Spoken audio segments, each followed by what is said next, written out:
Please. Sit right back and hear this Taylor, Glam and Shay. But told me girl saw out one day on plans that Angel made. She said, trust me, it's luxury. Colorado is the scene. A simple 3-hour getaway for peace and clarity. But Giselle, Wendy, and Ashley too, with Stacy and Jazzy there. Pull up to an Airbnb with no water anywhere. They turn the taps and check the gear. No water in up here. No shower, sinks, or flushing toilets. The agitation was severe. Stacy said this wouldn't pass inspection. Jazzy said this is wild. Angel slept on 30 acres, while the others were stressed and wild. Water lost, the vibe was gone. Patience running thin. So bags were packed and plans were canceled. Colorado didn't win. I'm having my Shamia moment. Okay. Girl, I was like, oh my God. I would never talk about nobody trying to make a record. Because, girl. Who did that? I had put it together. Okay. I put it together. I had to, but somehow TikTok would never, like when I was trying to record and do the words, it wouldn't let me hear it. So I could never get on the beat. I could never get on the beat. I was like, what the heck? So then I put some other sound to it. I was like, oh, girl, I can't sing it all, girl. Right. But I mean, like, girls, I was on Chat GPT. Look, I'm like Toya Kids getting the lyrics. Right. The lyrics are cute. I just can't sing worth a damn. And then I could never get it to go on the track just right. I said, forget it. Okay. So it is. But the trip that failed. And I said, look, I didn't broaden my little vocabulary with, and you know what, when you did your live this morning, you say, I know that word from somewhere. Say the masochist. S&M. Oh, right. Well, that. But I remember I was saying that too. I'm like, I feel like the way I heard the word was like something. So I said, it's the case of the material. I said, the case of the mercurial. Mm-hmm. And I feel like, so let's go ahead. Let me go ahead and drop in the chat. Y'all let us know what y'all gonna rate impact. That is I think, or the mercurial. I'm getting bad reception. Can you hear me? I can now. Okay. You feel like what? Go ahead. Because I think I had stopped after that because we was. Okay, but you said I was done. You said I feel like what? I don't know. Oh, so I was like mercurial, and I heard look, I built my little vocabulary up. I feel like I'm on the Auntie Viv thing that's on Facebook. Right. You see her? Oh, she gives it's an older Black lady who gives you a new word. Okay, I see what you. Okay, like the word of the day. Yes, the lady. Yeah. So I'm like, okay, because I'm like, when I was watching the show, I was scrolling on my phone. Mm-hmm. So, girl, once she was trying to back up and they dropped the food in the girl, when she pulled up to that thing, here I go. Now this looked like the beginning of a scary movie. Like you about to drive to your kidnapping. But I thought, well, let me put this in what are we rating? Real Housewives of Potomac. I'm actually gonna give it a 3. Now this one I am gonna give a 3 or 4, somewhere up in there, because I mean, thank God we all got put out of our misery with the end of this trip. First of all, it was like watching paint dry. Yes. As far as I'm concerned. And I know we got a lot of chatter going on, in different groups and everything, but it's just like these producers did not set that lady up. She is a bad coordinator. And that's just the bottom line. That's just it. That's the truth of the matter. And she was not curating no kind of good experience. No, and I'm like, who? It wasn't like because she's getting on and she's kind of defending these other things like, oh, we don't provide, overnight accommodations. Yeah. Okay, sweetheart, we're not even talking about that because some things are not your control. However, you failed to inform anybody about what they was coming into, no itinerary at all. Failed to prepare. That's part of coordinating. Like, you are horrible, and you have a whole company that is based around curating experiences. Yes. Like, this is ridiculous. This was a total fail, and I feel so bad for her about it. I really do, because I think that if she had not been hyper focused on getting this business shown, then maybe she could have actually achieved the goal the way she wanted it to. Yes, girl. I think she messed up there. Yes, because it was not a good look for her business at all. At all. And nothing that she did had like the logo on there, like even like the place settings, nothing. So how are we supposed to know this is what? And then so she had to run around to different places that she didn't even know about. I thought, kind of bull crap is, I don't know. Yeah, it was horrible, because that's what she was like, oh, I usually go to these lakes, and it's like, well, why would you pick this time to pick a lake that you don't know how to get to? Like, that don't even make any sense, Angel. Like, it don't even make any sense. Well, let's go ahead and get into our episode. So, Real Housewives of Potomac, season 10, episode 16, Driving on Empty. We're going to switch it up a little bit for y'all this week. I'm going to do Real Housewives of Potomac. So the episode opened where we left off at last week. They are still on the rooftop. Like, this was the highlight of the whole trip, is going to the Kimosabe and having a few drinks at the rooftop, I guess. You know what I mean? It really was. Looks like the two girls, they end up going out though. Yes. So the girl, we back where we left, and I said Angel tries to woo the girls. I thought it was really interesting. She used words like, oh, I'm going to take you to this beautiful lake, and we're going to have a delicious gourmet meal. She was using these adjectives to describe some very basic things, which I keep taking note about the way Angel speaks, because it is those things that make her condescending and superior, and not in a down-to-earth type of way. Some people can be what we would call uppity, right? You know what I mean? But they still, but it's not in an offensive way. Angel is offensive with hers, even though I think she tries not to be. But anyhow, let's get to it. So this is how she wants to describe going fly fishing, because her and Giselle are kind of in this battle for who's going to take over the trip, right? Giselle says they're going to the hotel, they're going to have some brunch, and then they will be going home. So she says the girls can pick which one they want them to do, because she's not an outdoors girl. She ain't planning on going fly fishing, and we found out 2 weeks ago that they didn't. So we didn't know that that's how it ended up happening, is that y'all went driving around Colorado for 3 hours, and then you had to turn around and go to the airport. That's why you never went fly fishing. Yeah, it's like it was in the Twilight Zone.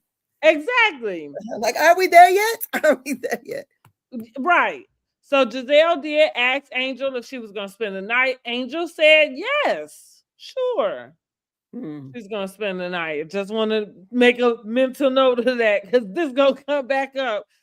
Stacy is asking if they'll be able to change after the fly fishing, to get ready to go to the airport so that they can be comfortable. Angel says sure, they have plenty of bathrooms, because Giselle was worried about how many bathrooms. She says as many as you possibly can need. Now, what did you think about that finished off scene? Angel was really fighting for her truth. What I noticed is that I think Angel got offended at Giselle saying she was going to take over the trip. Finished off saying Giselle should have took over the trip. Point blank, period. After I don't, like I said, I don't understand for the world to me, because they knew how long the trip was going to be. It was a weekend deal. Why plan something on the day we got to leave? And I'm the kind of girl, I don't get up early. So I'm not getting up earlier than I need to. And we got to pack and all this stuff just to go fly fish. And what is fly fishing anyway? Does that mean you catch fish with flies? I thought and not worms. They do this. They be back and forth with the line, and they be going like that with it. Oh. You're standing in the water, mm-hmm. and you take that. I've seen it done, and I'm not a person who fishes, but they be flinging that thing back and forth. I'd be scared to hook me. I know.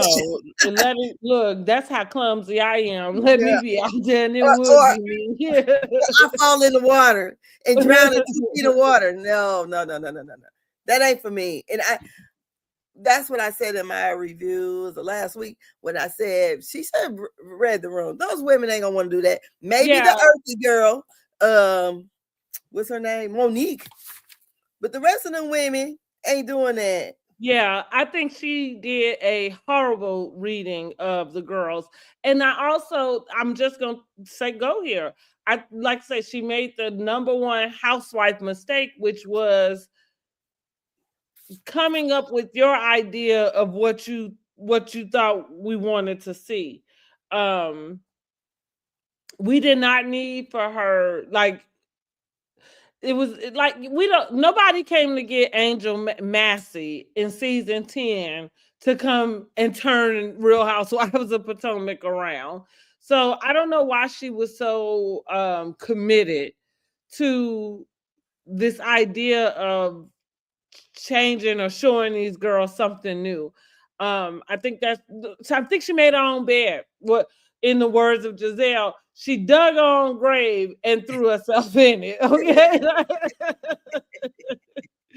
But let's get on to when the girls go ahead and they make it to the 4 seasons, honey. And these girls are happy. They act like they ain't never been nowhere before. Yes. They all pile in Giselle's room. Angel decides to share with Wendy and Stacy. Oh, on the ride back, that was really odd. So on the ride going back to the hotel, Angel randomly decides to say, "Oh, guys, here's something else you don't know about me. I don't like fish." But you hell bent on taking these girls fly fishing. Okay. All right. Which nobody cared, just like we didn't care about that information. And Wendy said in her confessional, it is too late. Like, the train has left the station, girl. We don't give a damn about your likes and dislikes at this point, which goes back to that whole thing of her separating the girls. Like, I have this as a question. The question is, did we see Angel really make any type of real effort to get to know those ladies or to share who she was? I don't think so at all, because again, just how offbeat that comment was as she got in the car. It's just like, hey, nobody even asked you this, unless did we miss something? You know what I mean? Like, where did that information come from? In the other car, Jazzy is kind of poking fun at Stacy. I really didn't like that part about Jazzy. I think Jazzy is just here to get on any way she can. But go ahead, tell me what you thought about those little things, that little car ride situation. Okay, so the car ride there, and she says that she expresses that she doesn't like fish. They're fly fishing because that's what her company does. That's the event that she curates, fly fishing, and having the chef, that is her husband, come down there and cook some whatever. Well, clearly it was somebody else from what they showed us on the show. Yeah. But even still, $10,000 meal, girl, Kay, I would have jumped through the TV and choked you for saying that. Like, are you kidding me? What is that? Some Wagyu steak and stuff like that? Girl, I can't think of a slab of meat that would cost you $10,000. I don't know what. That's Girl, what better I'm saying. have We a got golden or diamond flakes on the yeah, food. that's Like, what I'm gonna say. You better have some gold flakes, a diamond, or a whole ring in there. Yes. What they But have yeah, that? too little, too late for Angel. So, what do you think? Do you think that because Angel has said that at least 3 times throughout the season that she really wants to get to know these ladies? I feel like this was her number one opportunity to do it. And again, I'm gonna keep going back to the number one thing of her separating them at the beginning of the trip. Like that was the number one. Like, how you gonna get to know anybody if you a whole hour away sleeping in your bed? Girl, she should have, especially once they got the hotel, she should have stayed with the ladies. She should have. And Or she should have made sure she was there, like Carlos said, early early in the morning. I would have did that one either. But even she could have called ahead and had her husband pack her things up or whatever. She could have Angel's not the sharpest tool in the toolbox. Something that could have been done, where she could have spent telling the ladies about the club that's around the corner or whatever. Oh, we ain't got there yet. But, well, that's right, because that's what I'm saying. I'm gonna bring something up when we get to that part, but because that's what I said. She's not the brightest bulb, because I don't like even some of the stuff she says just makes no sense. You know what I mean? It just seems like she's which goes back to her always trying to talk above people's heads. Yeah, it seems like she's in this group socially awkward. She's probably that way in most groups. That like I'm gonna go back to her regurgitating that information. I'm that girl. That lady said, huh? Yeah, I'm that girl that people come to. For what, girl? For what not to do? I cannot imagine what they coming to ask Angel for. Like I said, her vocabulary words. Huh?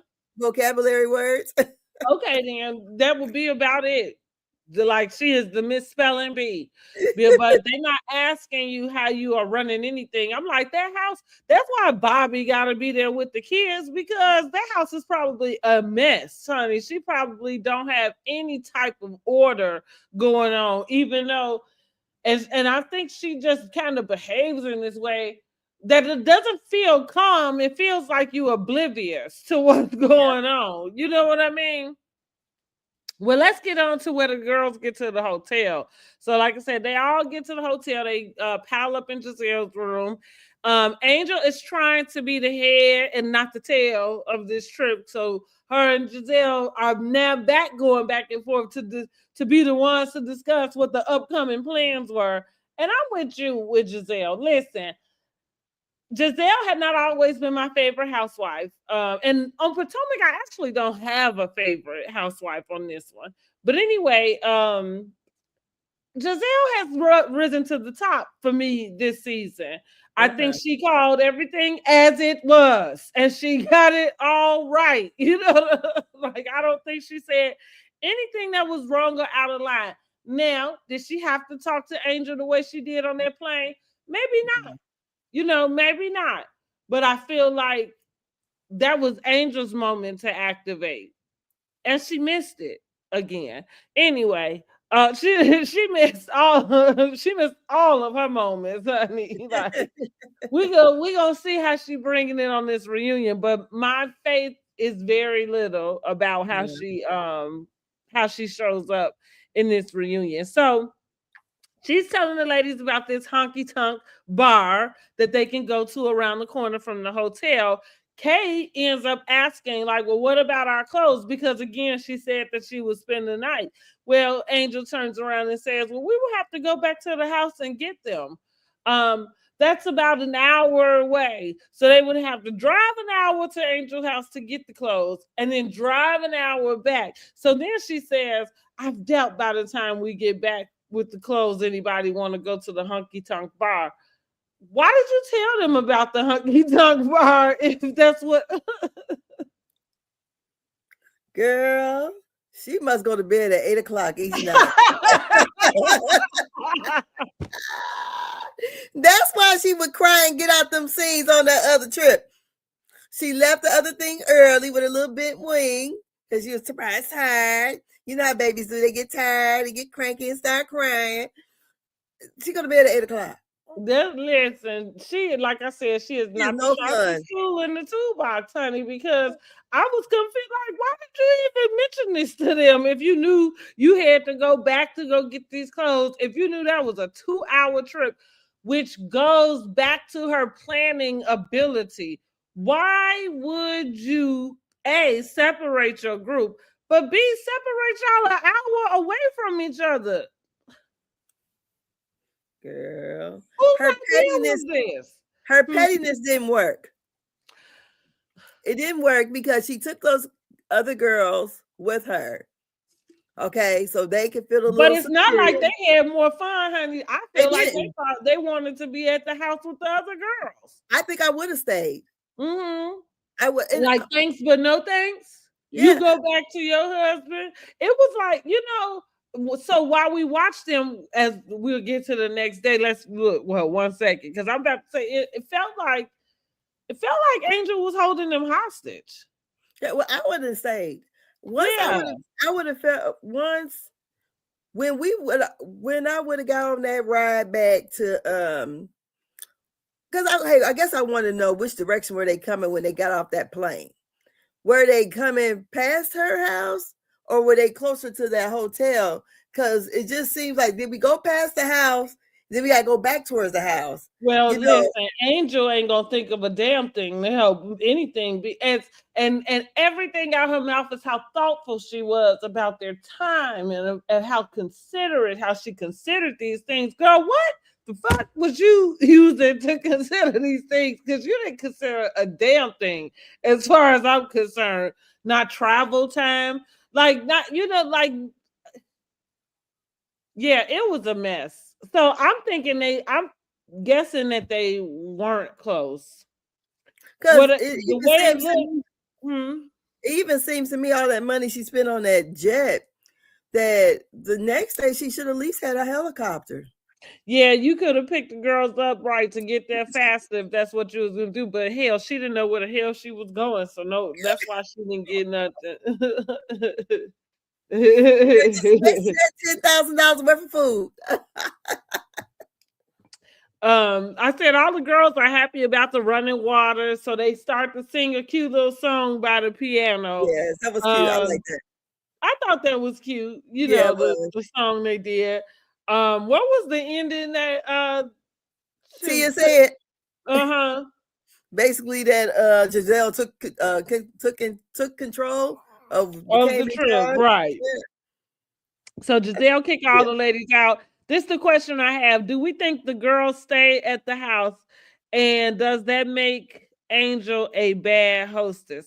Okay, that was what I wanted to ask. You said already that you felt like they probably didn't stay at the house, that they probably got somewhere else to go. And I was just kind of saying, like, it could be up either one. I do, as I mentioned earlier, I feel like, because we've seen comments that's like, oh, the producer set Angel up. And I just want to point out that it's like, even though the producers might have their talent that they produce, and they might have things that they say or coach them, right, so that they can create a reaction for them or create some sort of scene. I think people forget that what a producer's job is to intervene with the scene.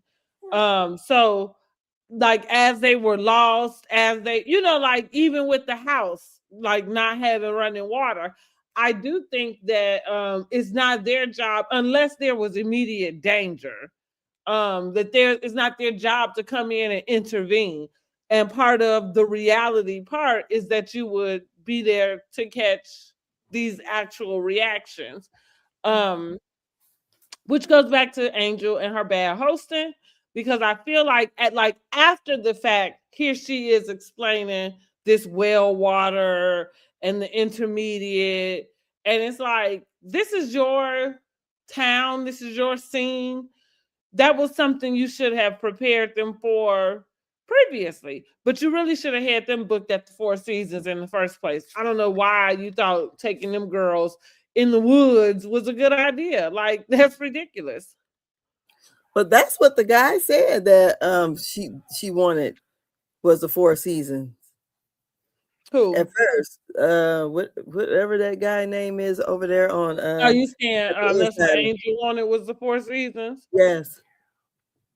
That what's his name? I didn't even see that. The way that she was throwing all this mindfulness around, I don't even see that. That's what it was said, that she had wanted that one because when she first got over there to see that place, she had reservations about it because her biggest concern was that this is what the guy said, is that the insider told him allegedly about it being too far away. So I don't know. All I would say, minus all of that, that last day was horrible. They were in a twilight zone. She didn't know where the hell she was the going. song that never ends, honey. Yes. The song that never ends. Because I'm like, they driving and then it's getting longer and further away. Like, where the hell are they going? And then they just, decide, fuck it, because when we were watching like the clips, I was kind of wondering like what happened, but now we see it seemed like you're in a dream. Have you ever been in a dream where you're always have these dreams where you're always trying to get to something but you can't never get to it? Yeah, but right, yeah. That's what that was. Yeah, that's what right. It was like that's what I mean. It was it reminded me of Real Housewives of Atlanta when half the show was in the driveway. Because they could never make it, like what you said, they could never make it to the car so they could get to where they was trying to go. Well, let's get there. The next morning, Ashley is on the phone with her mom, telling her about how, so Ashley and Jazzy went out to the honky tonk bar, and she said she made the bull her bitch, honey. So they showed a clip, and I mean, it looked like the bull made her the bitch to me, but we're gonna let Ashley have her glory, okay? The ladies are refreshed, they happy, they meeting up in Giselle's room. Giselle fills the ladies in about Angel, Kay, and Tia not staying for the night. So she said she got word from the hotel, from concierge or whoever, that the rooms were empty. She said she texts Angel. Angel texts back, yeah, we was ready to go home. We'll see you tomorrow, fly fishing. So she didn't even, bad hosting again. You didn't even tell these ladies that you wanted to meet you at this fly fishing excursion. But at the same time, this is your trip in your town with with excursions that you set up. And you gonna have them meet you there? Like, you not gonna go and escort? Like, you not gonna ride with them? But okay, girl. And this is going back to Giselle saying that I'm not gonna say that she moved to Potomac for the show, but I do want to say she clearly had an agenda, and the agenda was this business. Because there is no way, and there's nobody that's gonna make me believe it. I don't give a damn whose mouth it comes from. This company was not running before this season. There's no way you curated anything surrounding what you said you are presenting in this company. And this is what we saw on this trip. Like, I would have thought she would have put more time and effort into it, because it just seems like from the end of the show, she told Tia that she said she planned for months. I don't know what the hell she planned. That's what. Girl, I was scrolling on my phone. I ain't even gonna lie. That's what she said. That's what I'm like. I don't know what she planned. That's when she mentioned she felt like she was a masochist. She said she put so much time into planning this. When? I don't know. What did you plan exactly? That's kind of because not only, okay, the fly fishing for me is probably one of the things that like y'all didn't get to. But I'm confused about whatever else you had planned. You know what I mean? Like, You didn't. They had the yoga session for that hot second. They set their intentions at the beginning of the trip, right? Yeah. There was nothing else. They didn't play no games with each other. They went to her house and ate. Oh yeah, that's right. They went and they eating outside everywhere. So they went to the house and ate. But I mean, again, we're not doing any type of icebreaker. We're not doing any, like that was it. Yeah, anything. No, you had them over for your house so you can show off, and that's why I'm going back to. I really think, I wonder if anybody said anything in the after show. I am going to put it on Angel that it was Angel's idea for them to announce whatever they spent at that store, because Angel is the only one that is very attached to calling out what she spent on something. And again, you're not reading the room. Wrong room. We don't know why Wendy decided to get a fraud case to keep up with the people she ain't even got to keep up with. That's what, like, so you talking like I said, though. Oh shit, she said that's a $1.6 million house. Well, if the water is not running, it is a piece of trash. Giselle said it's the projects. Yeah, I mean, and I have to agree with that. Like, no, I don't give a damn. Like, running water is like the bare minimum. You know what I mean? Like, nobody said they had to have crown molding. You know what I mean?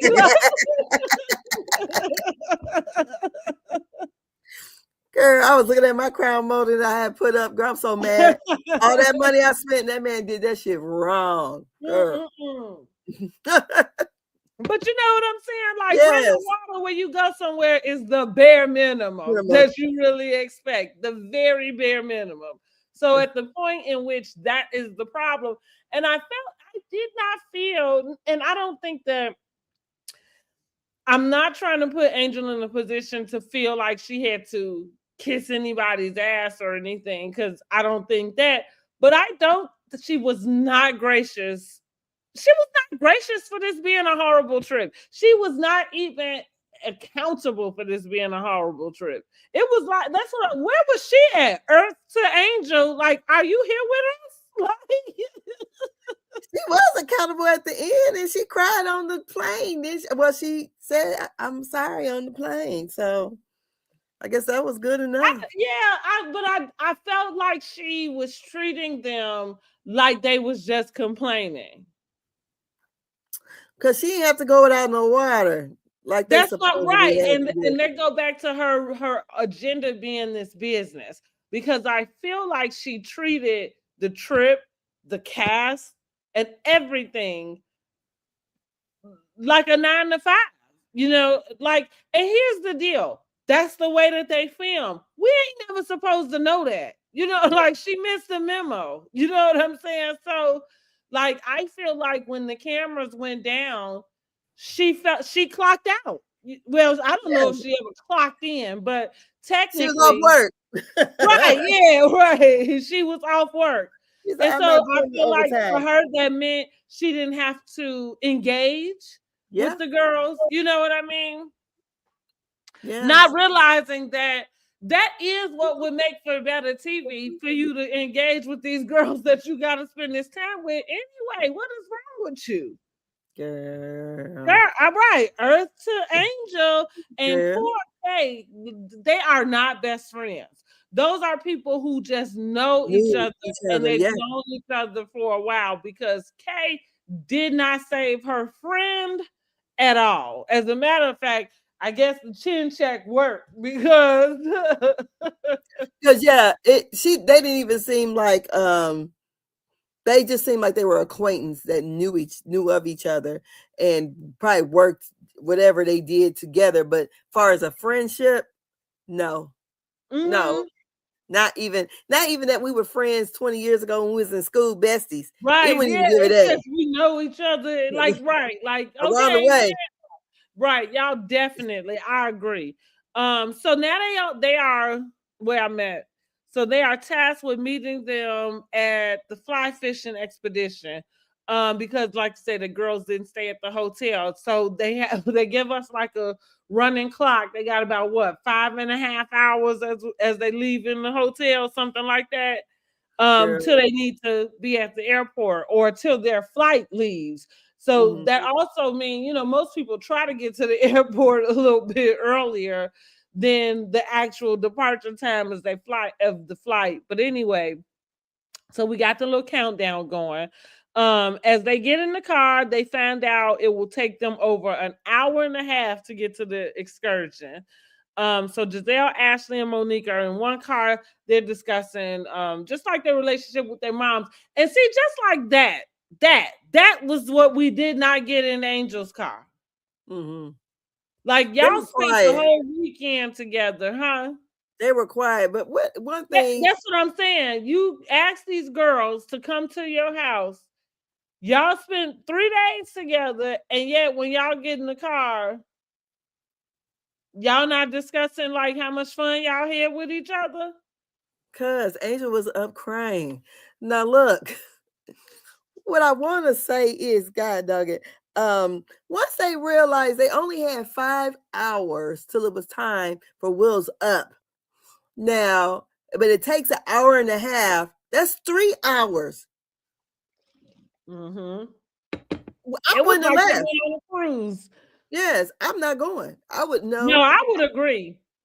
No, we got now this is the part what I was talking about the house. I believe they were just being good sports, right?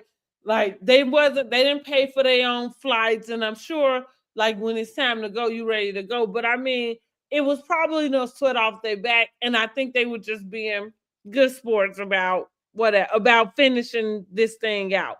But I do agree with you, and I feel like that's where Giselle was at. I think it was the rest of the crew that was just really trying to give Angel something. You know what I mean? Like, yeah, because when Giselle first said it, of course we didn't know when the trip was over with. I thought Giselle was making the trip short, but then as we find out the trip was going to end anyway. So why are we doing this back and forth? Right. From the time we get up and get ready to go, it's going to take us 3 hours in commuting time. How long are we supposed to fly fish? 15 minutes? Right. How long are we supposed to sit and eat for? Well, exactly, because you had food too, right? You know what I mean? So that doesn't make sense. That goes back to Angel's ability to curate an experience. You know what I mean? Like you could not have put much thought into it. And and there's no way you've done this before, because that would be something that you would have in mind. You know what I mean? Like you would have that in mind. That's what, I was telling. That's why I said when you mentioned the travel time, I mentioned it was like a cruise, because that's one of the things I'll tell a person, especially if they're going international, like an international cruise. It's like I tell them sometimes your ports, like to check your port, because like even though you might be in Italy, it may, like how we went to Italy, it took us an hour and a half to get to Rome. So like you said, that's a 3 hour just in travel, and you only get 8 hours. You know what I'm saying? So to be off and to get your tail back. So I haven't even been on one you had to get off of. You got off, they put you on these little bitty little boats. Yeah, and they took you over to the outlets. And then you still had to be back at a certain time. So where are you going? You're going right there and you're going to stay there. Exactly. Right. Ship.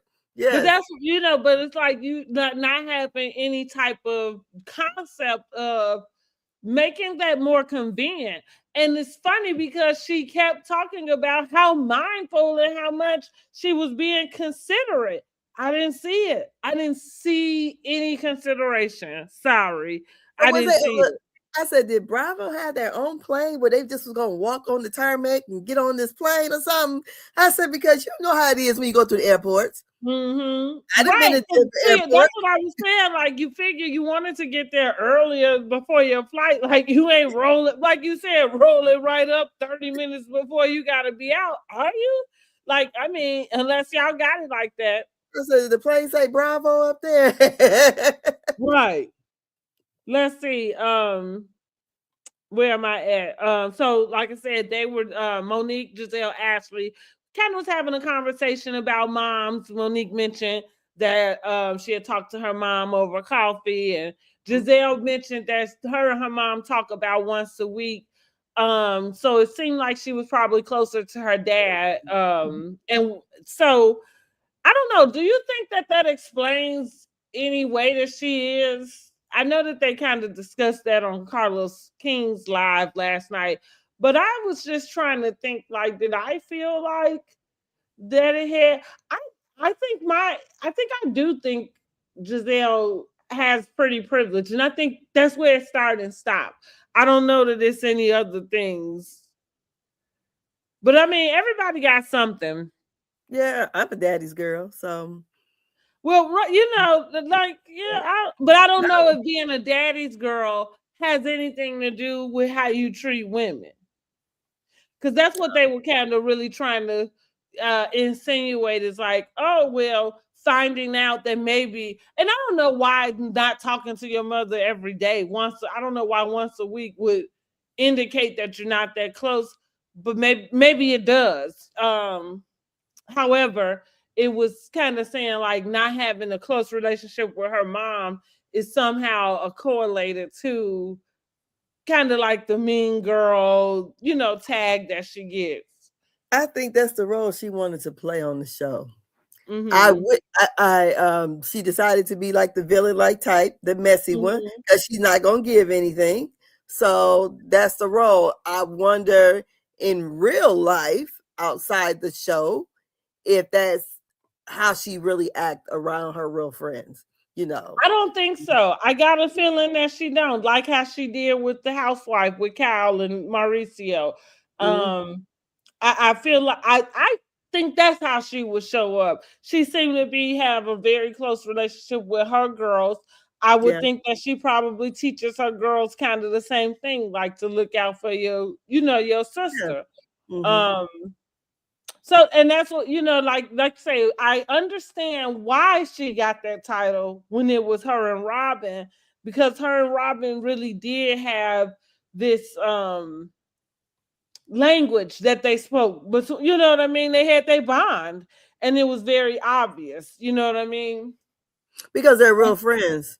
Well, exactly. Exactly. Yeah, because they're real friends. And so I can see where anybody else would feel iced out in that particular position because, right, they got, you know what I mean? Like, this is their banter, this is what they do.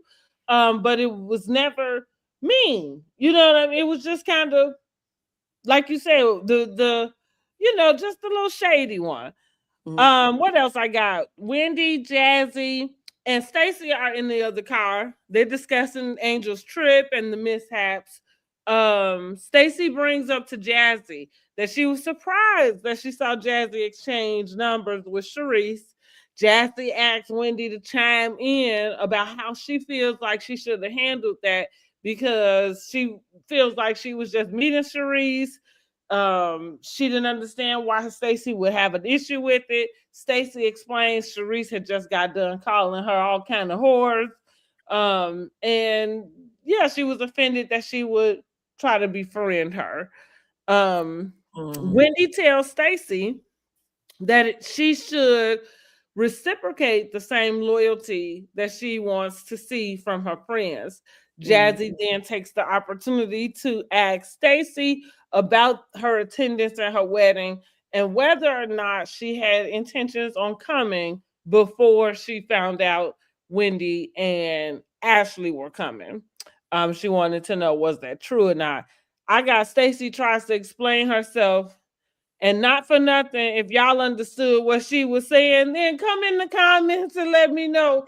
Because I just kind of got a little lost in. I got a little lost in that back and forth.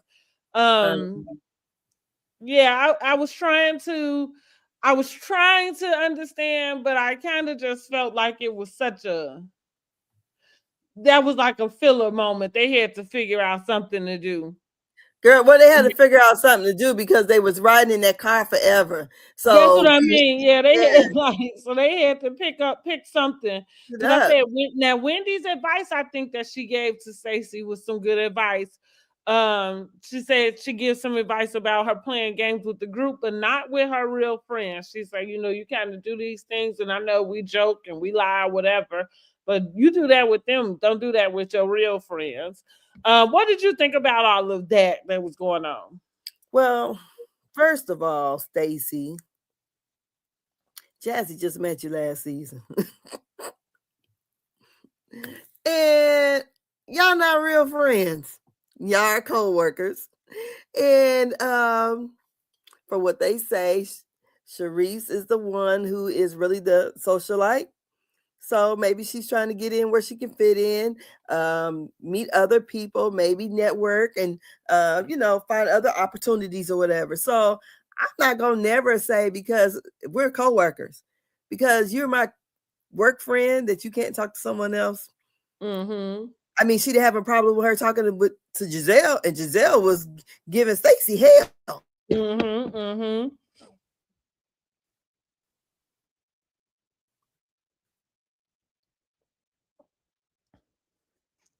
I think it froze again.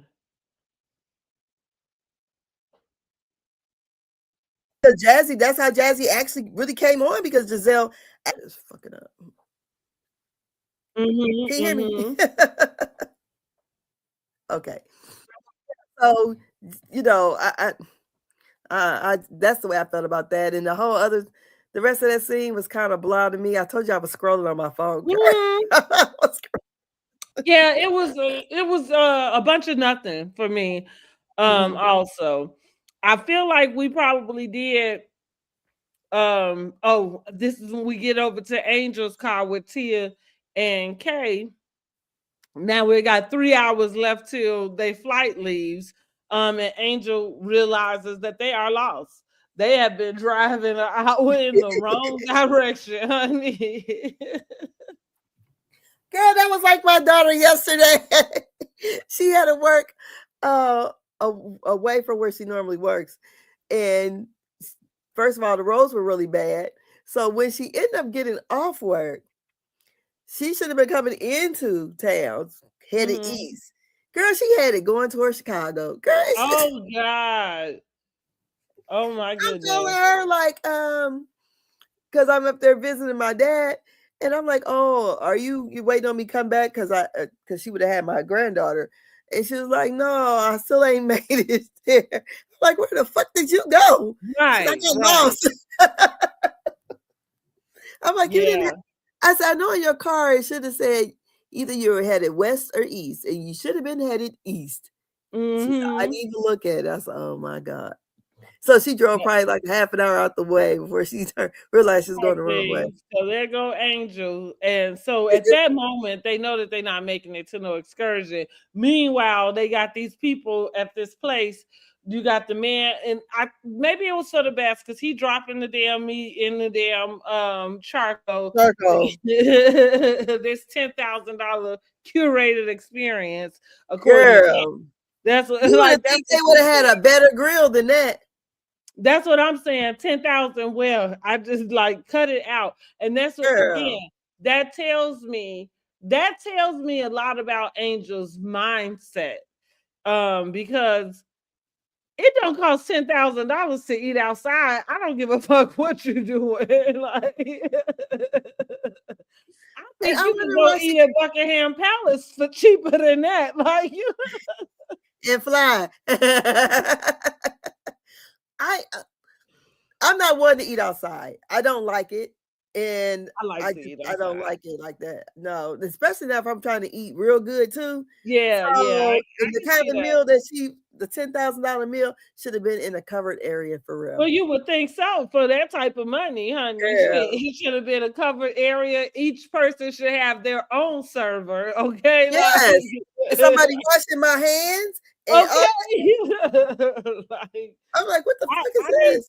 I would have to know more about what is covered in this $10,000 experience, that you putting down your throat. Girl, we need to go on her website and see how much her excursions. Right, how much she, girl? Oh, wait, poor thing. What dummy is going for this?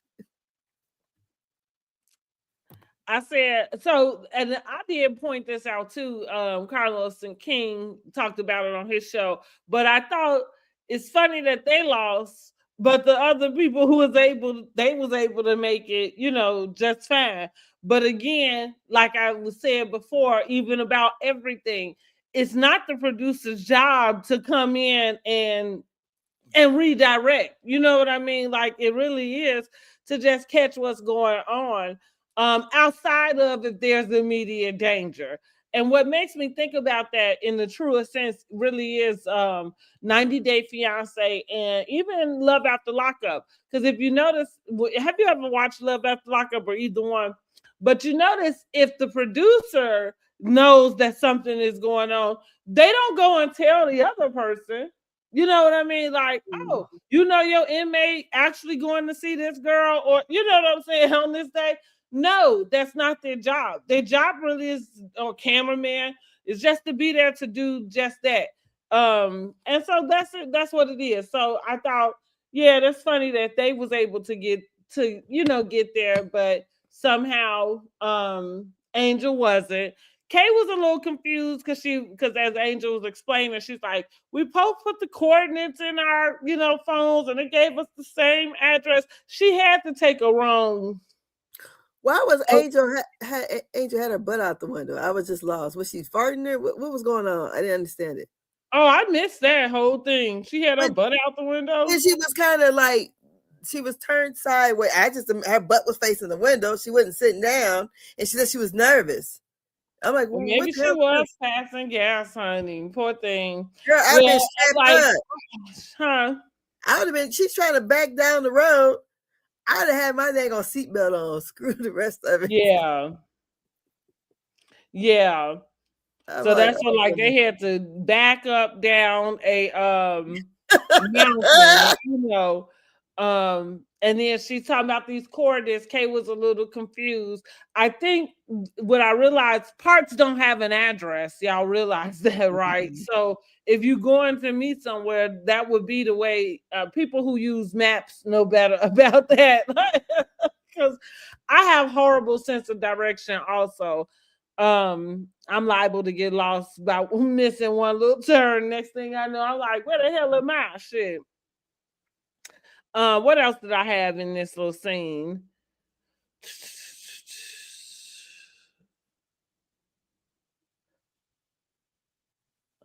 It looked like, now I wonder what I did not understand is, so before she realized they are lost, and then she kind of like tries to turn around, but she still ends up somewhere else, because that's where they end up going down the street that looked like they were driving to the cabin in the woods. Like, look, and you with people who don't barely know you, like, girl, if you don't get me up out these woods. Look, we did that once. We went to go visit my little cousin in prison. And this back when they were taking the different states at that time were taking people out of the state. So they sent him to Wheelwright, Kentucky. I never forget this. So it was me, my mom, my aunt, and my cousin. We're driving down there at night so we can get down there the next, be there in the morning. So we drive down there at night, and we on this, supposed to have been on the Daniel Boone Trail. Well, evidently we was on the old Daniel Boone Trail. Girl, this shit looked like Dukes of Hazzard over there. Right. And we driving, and all of a sudden my aunt, she's like, I don't see no more road. My mom was like, stop. Girl, we was headed off the damn road because we're kind of going up like the mountain. So then when we finally get to try to find where this prison was, our dumbasses, it's the middle of the night, and we gonna drive up here to this prison. Girl, them people turned them lights on our ass. What the fuck? Because it was on, this prison was on top of the mountain, and we just wanted to know where it was. So when we got the hotel, knew how to get back, you know. But I guess they might have thought we was trying to get somebody out of them. Right, honey. Like, you're not supposed to be up here. Gonna be spending the night. Yeah, like, girl, this was in the 90s. So you know, we didn't have cell phones like that, you know. So we doing the looking off a map, trying to figure our way up there. Right. Like, oh my God. But yeah, we was doing like that. But this was, like I said, 90s. This is 2026 or 2025, anyways, when they were doing that. Yeah. Angel. She should have went to somewhere she knew about. Could have found some little fishing hole. She should have did. That's what I mean. Nobody. She could have did it on her property, and nobody set her up. Angel flubbed, like she just flopped. She just flopped. Her whole season flopped, and I don't even think I would not come back a second season if I was her. Girl, she got to get it right. But my thing is, if I was going to have a Wonderland business, instead of always trying, she got 30 acres. She could have made her a man-made pond back there. What you say? You could have just had the people come to your damn property. Hell yeah, because you're not going to see them. You got 30 damn acres. You got woods. You say you got lions and tigers and bears and all mines. Right. Girl, please. We would have been right out there on my land, fly fishing with the food over here in the covered dang on banquet hall. Well, it does say temporarily closed. It does say that. Maybe because of the ice storm. Let me see. No, I think that's more about because if you have your stuff on Google, it'll still show like the hours. You have to go in and really kind of say like you closed down. Temporarily.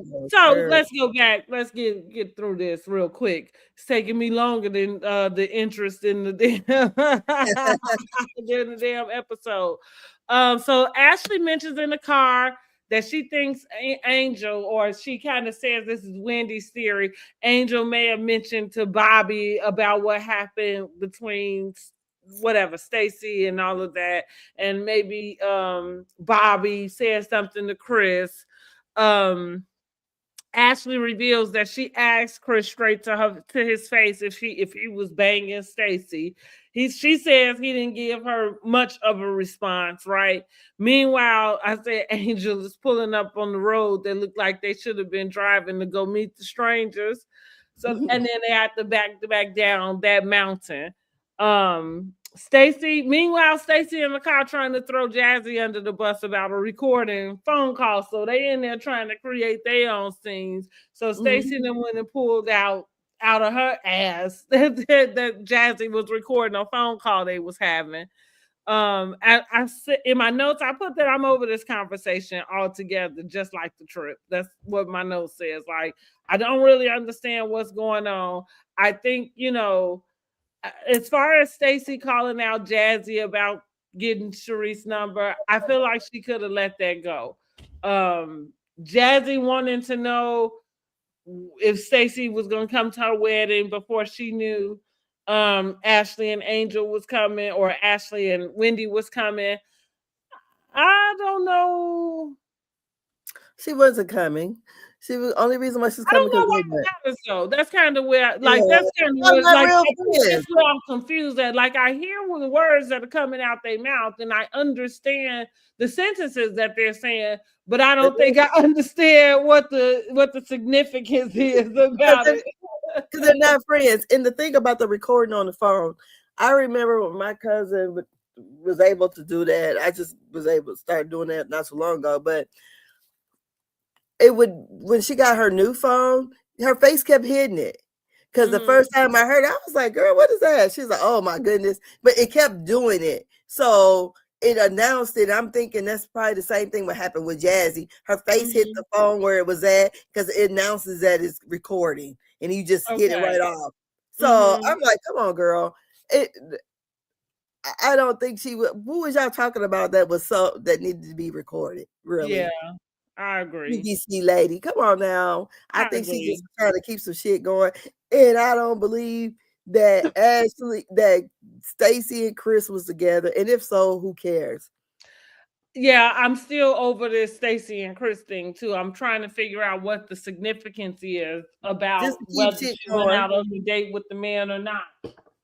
Yeah, just to keep stuff going. That's all it is. You know, Ashley don't have a storyline, so she needs to be trying to pull off somebody else's situation so she can have something to talk about. No, I totally agree. So let's see where we at now. Sorry, y'all, had to go get me some more water. Okay, so now they know they got 2.5 hours left. So they decide to stop at a gas station and grab some food at a food truck. You know, this is all out of their wheelhouse. Being from a city, we like food truck food. Food truck food is not nasty. We know that you get some good food truck food, honey. Like, when I was in the military, we called it the good truck, and it was good, honey. Yeah. They call Angel to see where they are, and they're still driving. She explains that the location is exclusive. Giselle says, so exclusive, even you don't know about it. Good one, Giselle. No, look. But the best part, I thought Giselle was funny when she kept saying, Bobby. I said, oh, right, my yeah, God. Yeah. Like she said, I don't want to hear about Bobby. Mm-hmm. I'm like, oh, my goodness. She was pulling out the Whitney Houston voice. Bobby. Right. I thought, oh, that was funny. Giselle was lighthearted and funny. I said I think we are all confused about why Angel didn't know where to go. At this time, the ladies are heading to the airport -2 because they are being held hostage by an Angel's car. Okay, Tia does mention that this trip may have sent messages that were unintentional. Kay says they were prepared to have a $10,000 lunch. From what I saw, I didn't see anything worth $10,000 because as they on the phone, they were still trying to get these girls to still go to this fly fishing with like, hello, this is over with, right? You know, like this is over. Like my thing is, were the planes going to actually leave at that time, or that's the time they really needed to be at the airport? Because it just seems I don't know, because they was pushing it either way. Yes. Either way, I agree, they were pushing it. But they had departure time. Now but that's what it said. Girl. I said now back at the gas station, and Giselle asked about their car ride. And they start to hash out the combo between Stacey and Jazzy. Wendy goes off on Stacey. Stacey goes and grabs her bags like she was about to go take her own self to the airport. That's what she's like. She had Uber Black or something. Okay. Wendy is back trying to get Stacey to understand that she's had her back. Wendy is frustrated and walks back to the group. Before they leave, Wendy goes back and checks on Stacey. Okay. And Stacey is asking Wendy to be more diplomatic and to not be someone who's piling on while everybody else is piling on. That's how Stacey explained where she was coming from. They seem to work it out, and I said now it's time to get out of Colorado. This is where we go to the scene where and now I did feel, but Angel really did just look defeated. And I guess nobody in the car had a damn thing to really offer her. Tia's rubbing her shoulders. And that's what she was explaining that, you know, she said she felt like a masochist this whole season. And just listening to that expert really just excerpt, excuse me, it really just solidified what I said about her, is that she really did have an agenda. And her agenda did not come to fruition. And I do think that is a huge mistake of a first-time housewife. Like, there's no way, not unless you're an actress or something that knows how to, do that. You know what I'm saying? Like, move everybody around to what you're doing. But you just some random person. The best thing you can do is come in, be yourself, and don't try to go don't go try to go above the pecking order. You know what I mean? Like, yeah, you might have more money than the ladies. Maybe you do, but that doesn't make you higher than them. Like, it's like not in this world. Maybe in over there with the world. Yeah, you know what I'm saying? But over here, you on their show. Yes. And you know what? Let me clock Wendy a little bit, because Wendy had to let everybody know about her little Chanel she had on. I said, I said, did Chanel get a new logo? Because I didn't think that was Chanel. And I was like, who wear tall socks though? The whole thing just looked like, girl. I feel like Wendy missed the mark. She needs That's what she needed. I mean, like, you was going fly fishing. You was gonna have to put on those big waders anyway. Like, I don't know. Like, yeah, you got your skin out like that. It like you was ready to go tennis. Right, that's right. You was about to be in a lake. Like, I would have had on like a wetsuit, girl. Or something, but I had on some long sleeves. I don't want that shit on me. And I said, Lord have mercy, with the white shoes. Right. Okay. Girl, the same way with the Mary J. Blige boots. So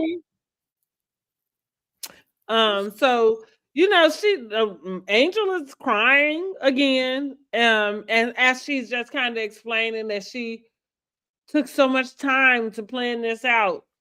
If you know what she planned, drop it in the comments, because I feel like we only saw the girls go to the store and they ate at Angel's house.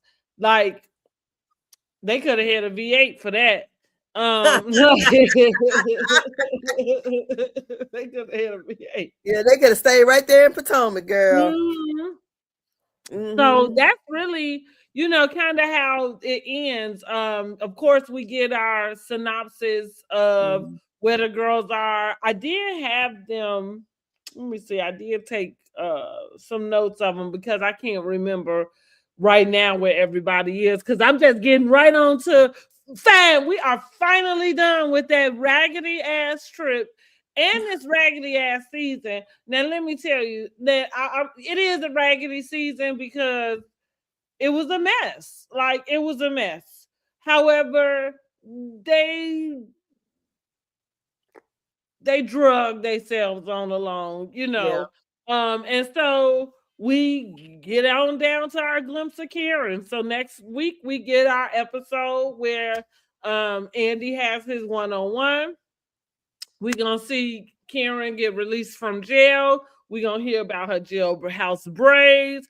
We're gonna see her come home and greet Ray and her daughter and her sister right before the reunion. So that's it. That's all. I am so glad the season is over. I don't think Angel should come back. I think this is the wrong group. And I don't think we have misunderstood Angel. I think Angel misunderstood what this was. Yeah. Girl, them confessionals, these last confessionals, I'm like, okay, she's teaching us or something. Because the posture was, I'm teaching you guys now. It was not. I did not tell you that. I said she didn't give sophistication. I said above everybody. Yeah, but she gave professor. She didn't give sophistication to me. So it was just. But the bad part about that is you still failed. Miserably. I think it would have been all right had the trip kind of been something, but it wowed them, yeah, yeah. you talking above everybody, and it's like, girl, like, hello, we need to pull you to the side, tap you on the shoulder. You're gonna have to be like Luann. We're gonna have to bring you down a few notches, honey. A Because peg or two. huh? That's a peg or two. Yeah, but I don't think this is the show for her. No. I think she is what's the matter? Oh, okay. I think she is, like I said, I didn't think anybody could be any worse than Claudia. Here we go. Because Claudia did have a good group trip. And yeah, this is not her platform. I'm over her. I'm interested to see what is going to happen at this reunion, like how she is going to respond. But if she talking above everybody's heads, honey, we can just forget it. And also, when I talked about the reunion looks, the same thing Kenya said is what I had said before I seen whatever Kenya said. I said she was giving me Mae West, the saloon lady. That's what, I love that that you said that, because that's exactly what I like. I called it Moulin Rouge. I'm like that, like the group photo. That's what I felt like. What was the theme? Because everybody looked like they Moulin Rouge, but you're talking about Angel's look, right? well, I didn't even the picture that Jazzy had, there was a like a stool with a saddle on it. So I'm thinking then like some of the windows kind of look like the saloon doors. So I'm imagining there's got to be some kind of saloon. That's why they wear corsets and all that kind of stuff. But the dresses was ugly to me. I mean, I didn't like Tia's. I didn't like Angel's. I didn't like hardly none of them, to be honest. I did like Wendy's. I love. I mean, I liked her look. I think it looked perfect with her. She had the whole complete look was nice, but was her dress really that banging? It was banging. I mean, for me, that's what it was. You know what I mean? It was like the simplicity, but then it like pop. You know what I'm saying? Like, I like that. I did like Monique's. I thought it was different. It wasn't something that I would personally, pick out for myself. But I thought I liked that Monique. I thought wrong event. That's what I thought for her dress. Wrong event. It should have been. Maybe so. I'm like, okay. It just gave very Grace Jones. That's what it gave me. Grace Jones. Well, I definitely called it avant-garde. Yeah. So which would be along those lines, kind of like with the structure and everything. Who else did I like? I mean, if she was performing, she was some kind of, singer, Beyonce or something, but to do that kind of thing, I always thought people were kind of more of a formal dress, or something, not that type of dress. And I did like Karen's dress. I mean, yeah. I mean, they all look average. Right. I just outside of Jazzy, honey. Jazzy looked like I don't know what she picked up. Her moving, her pictures on her Instagram and her moving around with it, it looks a lot. That pose she did nothing to help her. It just looked a mess. But if you go on her website, I mean, and look, you say, oh, because her hair don't look as bad as I thought. I said, oh, she had just told the girl, just comb my hair back. I just got some shit to do. Let me throw my makeup on in the car. But actually, when you see her in motion, it looks nice. So it didn't look as bad as I thought. That's why I guess she got so offended at everybody. But girl, why would you let them put that? I think that's the problem, though. Like, you're gonna take pictures in it, so why would you pick something that photographs bad? It doesn't do any justice for it to look good moving. You know what I'm saying? Like, for us, because you're gonna be sitting still talking. Because I thought her hair, I said she just combed her hair to the back and just threw her makeup on in the car and got a dress out. But actually, once it popped up on my feed, I said, oh, okay, it didn't look as bad. So I would say that it didn't look as bad, and her makeup looked really nice. I will say that picture, that unless she did some tweaks on her own, but the picture that Bravo put up was not a good picture at all. I was Yeah. when you look at hers. I was like, oh, okay. So just the same as Kiana, I kind of liked it, and I thought Kiana looked cute, but I just didn't like that. She always giving those pointed shoulder pads or something, and I just didn't like it. But when you saw her in movement too, I said, oh, it's cute. It's really cute. I said, okay, well maybe I was quick to judge. That's not Giselle being the second best dressed. Well, right. Okay. Until I seen the Grand Drunk. I said, but oh well. But we'll get on with this Married to Medicine. Yes, go ahead. Go ahead. It is, what is it called? The Girls Trip -1. This is season 12, episode 8. And let me see, girl, let me make sure I got which one. Okay. So we start off with our mini scenes. We have Quad and King, and Quad is packing. And she has this dress. King calls it a granny dress. She said, no, it's a flirty dress. And he said, who are you going to be flirting for? So, oh, yeah, it's the granny dress. Then we got Toya and Eugene. She's packing, and he was telling, she was, trying to get herself ready. And I guess she has concerns about being with the lady. So he told her to get some oxy something. Some drug is supposed to make her it's supposed to be some kind of natural hormone that makes her feel happy or whatever around her friends. We got Contessa and Scott. She's looking at bikinis to wear. He told her she needed to wear granny panties. And she tells him about what happened at Angel's event with everybody getting into it, So and he was like, she said that it was Quad and Simone and Heavenly, and then it was Toya and Angel. And he said Quad and Simone had been into it for a while now. So he told her, yeah, you guarantee to have a shit show at your the girls trip. So we have Simone and Cecil. And she was explaining to him how what went on between her and Heavenly saying that about the VIN number. Well, she said it was in joking. Then she, whatever.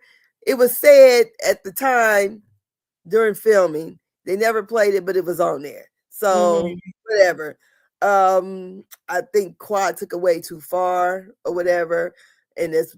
But we see her and Quad gets along in this episode. But so she was just saying, that Heavenly was saying that her marriage is that Simone's marriage is so bad. And she said, my marriage is not the only one bad, basically, because your husband didn't tell you that son got arrested. And so she said, she better leave me alone before I say what I really want to say. And Cecil was like, don't go there. Don't do that. So we got Heavenly and Damon talking about the same thing. And Heavenly decides she ain't going. Fuck it, I ain't going. I got better shit to do than be arguing with some bitches. And she also states the reason why Damon was so upset because Simone had, I don't remember if they showed it, or Simone had said something about him not paying his bills at the at Angel's event, which pissed him off. And that's why Dr. Heavenly said, well, my husband's a doctor. You can't win this one, Boopy. So if he didn't pay, he will, or whatever. It ain't like he ain't got the money or whatever. So I'm like, what is she looking up about his bills? I don't know. I'm like, I think I felt a little confused by some of their stuff too. And listen, I find myself always kind of speaking up for Heavenly in a sense, just because, not that she is not harsh with her delivery and her words, but I think people forget that you are giving her what it is she able to come throw back at you. Like, you walk around talking about how unhappy you are. That's a given. Like, and then you do your best to pull whatever it is you feel like you want to pull from Heavenly. The issue is that Heavenly not running around telling y'all she don't like her husband. You know what I mean? Like, so if they are going through something, it's kind of like who made it up to you to be the one to pull it out? Because ain't nobody pulling yours out. That's you giving that out. You know what I'm saying? So I think they get mad at Heavenly for the wrong reasons, to be quite honest. Like, you probably should be having some different conversations with Heavenly, like maybe her delivery, you know what I mean? And not what it is that she's saying, because you're giving it to her. She didn't. Simone had 3 conversations already about how unhappy she is with Cecil. Boy, I wonder how it's playing back at their house. I'm guessing it's playing back fast because they was just out together. But according to what they said, they know how to go out, and nobody will ever know, honey, that they just had an argument in the car. But and I guess that's how you should be. But that's the other thing too. It's kind of like, I don't know. Like, I don't know if the complaining thing is like, if there's this template for complaining, like that you think you have to, or if there's some truth to it. You know what I mean? Like, because again, why are you having so many conversations, about this, and then get mad at Heavenly for throwing it back in your face? Right. Exactly. You throw it in your face, keep it to yourself. Exactly. That's the way I see it too. That, first of all, if I really wasn't planning on trying to get it, even if I was thinking about getting a divorce, I wouldn't be saying it on national TV. I just wouldn't. I mean, I play the game of reality TV, but I'm not, unless he went down there and filed or something, then we'd be able to talk about it because it's in the news. But I'm not going to give you that. And me and him still showing up together. I'm not. I don't know. So either she don't have nothing really going on for real, and she's trying to have a storyline, and it's her and Cecil and her and everybody because she seems miserable. Anyway. Yeah. So they all the ladies. And I like Simone, but she is kind of pushing it this season. I like Simone. I think she's tired. That's what it is. She's tired and looking at Cecil over there living his best life, not working. And she's working all the time. And everybody. This is what I don't understand. Like you said, maybe it's just a storyline, because then go ahead and cut back. Like, I don't understand what the conversation is. You know what I'm saying? Like, I don't get it. What are we talking about here? Cut back. Easy. You know what I mean? Your kids, like, you don't want them spending up all your money, don't give it to them. Easy. Exactly. You know what I mean? Like, I don't understand. What are we talking about? You sitting around, and the other thing, let me just point this out. Not that I don't understand what she had to say about Cecil kind of standing as a united front with her when it comes to the boys. I get that. But I also do take issue with things, especially, this is just my opinion because I ain't been married, for no amount of time, but you've been married to this guy for 20 years. I feel, and now you want him to behave in a whole different way that he's not ever shown you. You know what I mean? Like, I think that's unfair. Like, I think that's unfair. Now, if you want to have conversation about the evolution and, okay, this no longer works for me, then that's what you say. But I feel like Simone is always like just kind of blaming Cecil. And I don't think that that's fair. No, it don't seem fair at all to me. And I don't know. I think she's just like Dr. Jackie said it. She's menopausal. Yeah. And I find myself. And it might be why her and Toya get along, because they seem to have a very similar way about how they handle their husbands. Okay. True. That's why Cecil and Eugene get along so well. But anyways, so all of the ladies meet at the airport except for Heavenly. Simone and Quad are buddy now. They said, Quad said she likes vacation Simone. ATL Simone she don't like, basically. Vacation Simone is fun. Also, what is this? So then they get to asking about Heavenly or whatever. And Simone says in her confessional that she could kick her own ass for trusting Heavenly, saying that because Heavenly supposedly has said she pushed her and that she was unhinged and somehow she don't feel safe around her. Okay. So Contessa wants to make sure that everyone has a great time and maybe after they can get a tattoo. She's just joking though. But what I did like that Contessa, your tryhard, talks about her being in flight school down there. I'm like, go ahead, Contessa, pop your little military shit. I get tired of Contessa. She always popping out her bag with something, honey. But I liked it though. I really did. Yeah. I think it's something for someone to be a pilot, anyways. It is. I did think that was a pretty cool accomplishment, though. Yeah, because I was wondering. I said, if she was a pilot, I wonder if she jumped. You know. Well, now you was in the military. Ain't that something y'all got to do? No. Oh, okay. No, ma'am. That's called airborne. But I mean, some people do go to jump school, but it's not a requirement. No. Okay. That's yeah, but it is the pool, right? The diving in the pool. No. You don't. Okay, you didn't have to do that either. Okay. She was in the Navy, so she probably did that. Maybe it's for certain branches there. But either the jump, you don't have to. Maybe the Marines, maybe. That's what I'm speaking of in a sense. But I thought that would be. I thought it was for all. Yeah. Because you got Navy is water, Marine. What about the gas chamber? Yeah, everybody does that. Okay. That's in basic training. But yeah, usually you go to different schools for that type of deal. And if I think she was some kind of medic or something in there anyways. So more than likely, if she was driving on the planes or whatever, a plane medic, I'm pretty sure she probably jumped too. I would imagine she did. My cousins, she wasn't in the military, but her and her ex-husband, that's how they got engaged. That was on her bucket list. They jumped. Yeah, I don't know if I'm ever gonna do anything like that. I don't think I'm doing a hot air balloon or jumping out of a plane. Girl, they did the video. They did the video, and I'm sitting there because my cousin was all hyped. Girl, he was like, her husband was scared, shaking and whatever. But when he got to the ground, he had already had it set up to ask her to marry him. I was like, that was beautiful. Cute. Yeah.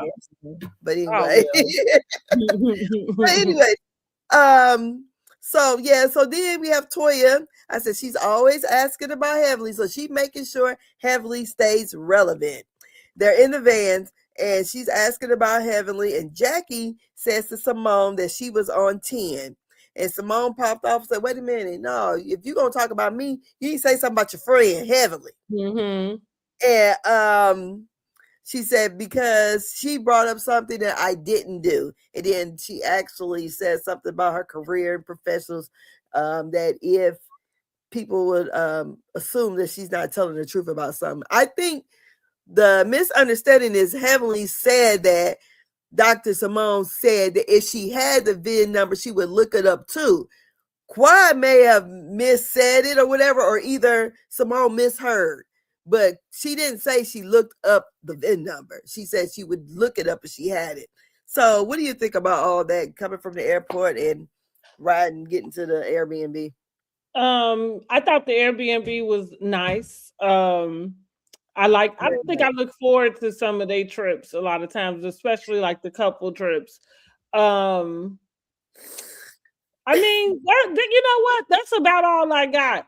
I feel like Potomac. No.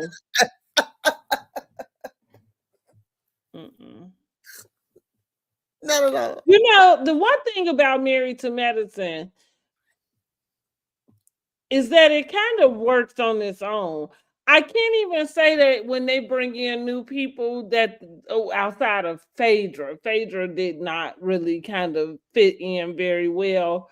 But Married to Medicine seems like it runs on its own for the most part. I don't think anybody has to, even though we got the Simone and Quad little thing, but even with that, it's kind of like its own little beast. You know what I mean? Like nobody has the Simone and Heavenly, you know, it's its own little beast. Like it runs on its own. which is what's good about them. Like, I don't know that I always kind of am engulfed in their beefs with each other. Like, I think that, yeah, I don't understand what the point. I don't understand why a person would want to get your VIN number to look it up. But at the same time, I don't understand why it would matter, right? Like, if somebody said I looked up the VIN, on your car, I would ask, like, well, why did you want to know that? You know what I mean? But I, what information are you getting? You know what I'm saying, from the VIN number besides the finance company and the insurance, and if it had any accidents, and like, I don't know what you're getting from that. I guess whose name is on the registration. Maybe, okay, with that. Now, like I said, I have gotten to a place where I feel like I'm looking up people's criminal records. The information is available to me. Why wouldn't I? Girl, look me up. I don't care. But Well, that's what I'm saying. You can look mine up. Like, it wouldn't be like, why are you doing that? It'd be like, okay, because it ain't shit in there for you. Like, so go ahead. So I would imagine first, I think all the information that was out there about the vehicle, people saying it was stolen, or maybe it wasn't quads or whatever, it's probably what enticed her to look it up, and I think not even look it up, but just even say that. I thought it was a joke, to be quite honest. Yeah, that's what I'm saying. I really didn't think Simone had time to go look up your VIN number, like, to your car. To be quite honest, I would assume she ain't got the time. Well, she look up your properties. I feel like I do think property lookups are different. I do. Because I feel like you could get to that information way different than a VIN number on a car. How do you get to a person's VIN number? You got to take the pic. You got to walk up to their car and go look in the windshield and take the picture of the windshield. Like, how else do you get the VIN number to a person's car? Yeah, I don't know. You go through their glove box and go get their registration, or you go ask them for a copy of their insurance. Like, that is not something that's readily available for you to even have in your possession. So I thought that when she said it was because of all the fodder that was out there about the car. That you might be right, but that's why I thought she was joking. I didn't necessarily think that she, and to your point, maybe she wasn't, but I at least took it in that moment, in that context, like a joke. A joke. But I would say a joke with some truth, that if she could, she would have. Which is what I mean, right? Yeah, those are the best jokes, right? The ones that can have a little bit of truth. So what she said, like, right? The point would be, well, if you got a question about where it is, like, we can look it up. You know what I'm saying? Or who owns it. But I didn't necessarily think that was something that she was doing, and I think that Quad just takes things way too far. Sometimes, now listen. I don't know if I want to use the term like Quad, but she gets a little bit over dramatic for me about some stuff, and that's kind of where she lose me at. Who you talking about, Quad? Mm-hmm. Definitely. Definitely. Because I said, when we was watching the episode last week, I'm like, did we miss something? Because how did it go from 0 to 1,000? Kind of bald-headed hoes and shit. I'm like, whoa. I'm like, did we miss something? What happened? Shit, let me put my phone down. Wait a minute now. Yeah, I'm sitting scrolling on my phone. Next thing I know, wait a minute. But anyways, we at this beautiful Airbnb that Contessa gets. She says, Chef Kiss, honey. She did her thing with it. Everybody liked the Toya. And she is appropriately dressed for the trip. Also, the contestant been dying to get her body out here naked, honey. So finally, she on a trip where she can dress appropriately for where they are.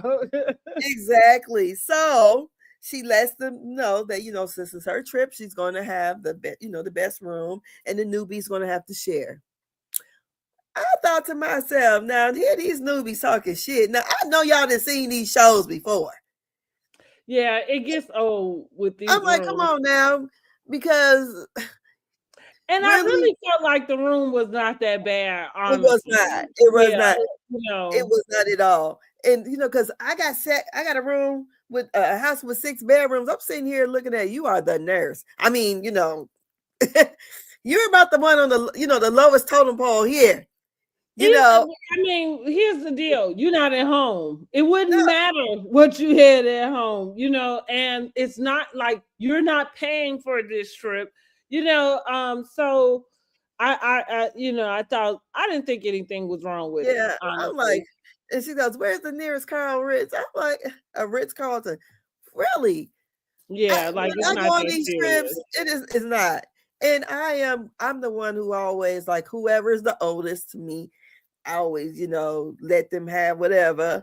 And it don't matter to me because the room I'm gonna be in is gonna be a mess anyway. It's gonna have my makeup everywhere. So you're gonna have to do a vibe check with my ass, bitch. Right. I don't have all of my things thinking, and that's just the way I do. So right. I'm not one to go say, oh, I can't stay here, I can't share a room with so and so, or I'm not. But I can understand like when they have their conversation and Angel was trying to figure out what kind of person that Brandy was. I don't know how it went left or whatever. I saw it as to try to figure out, so I'm just meeting you and I don't want to step on your toes, so what kind of person are you? Maybe she said it wrong. Maybe Brandy took it wrong. I don't know. But for Brandy to come down the stairs to tell the ladies what they were talking about, I'm like, okay, Brandy gonna kick it off. Okay, so Jackie, they draining the life out of us. Nobody want to hear you newbies argue. Right. No, seriously. So the rest of them, they had to draw straws to pick out the rooms, and they do the room thing. So what do you think about all that so far? I thought Brandy jumped the gun with the whole thing between her and Angel. But I felt like maybe Angel could have had a better approach to it. Either way, I thought it was pretty normal. The par for the course, right? Yeah. Room selection. Yeah, exactly. And what I did like was, contestant was trying to, hey, let's reel it back in. We got enough shit going on. We'll need a whole bunch of new stuff. So excuse me. They have they end up having those girls talk it out, and basically they apologize.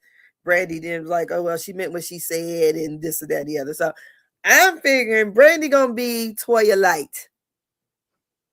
That's what she's gonna give. Yeah. Really.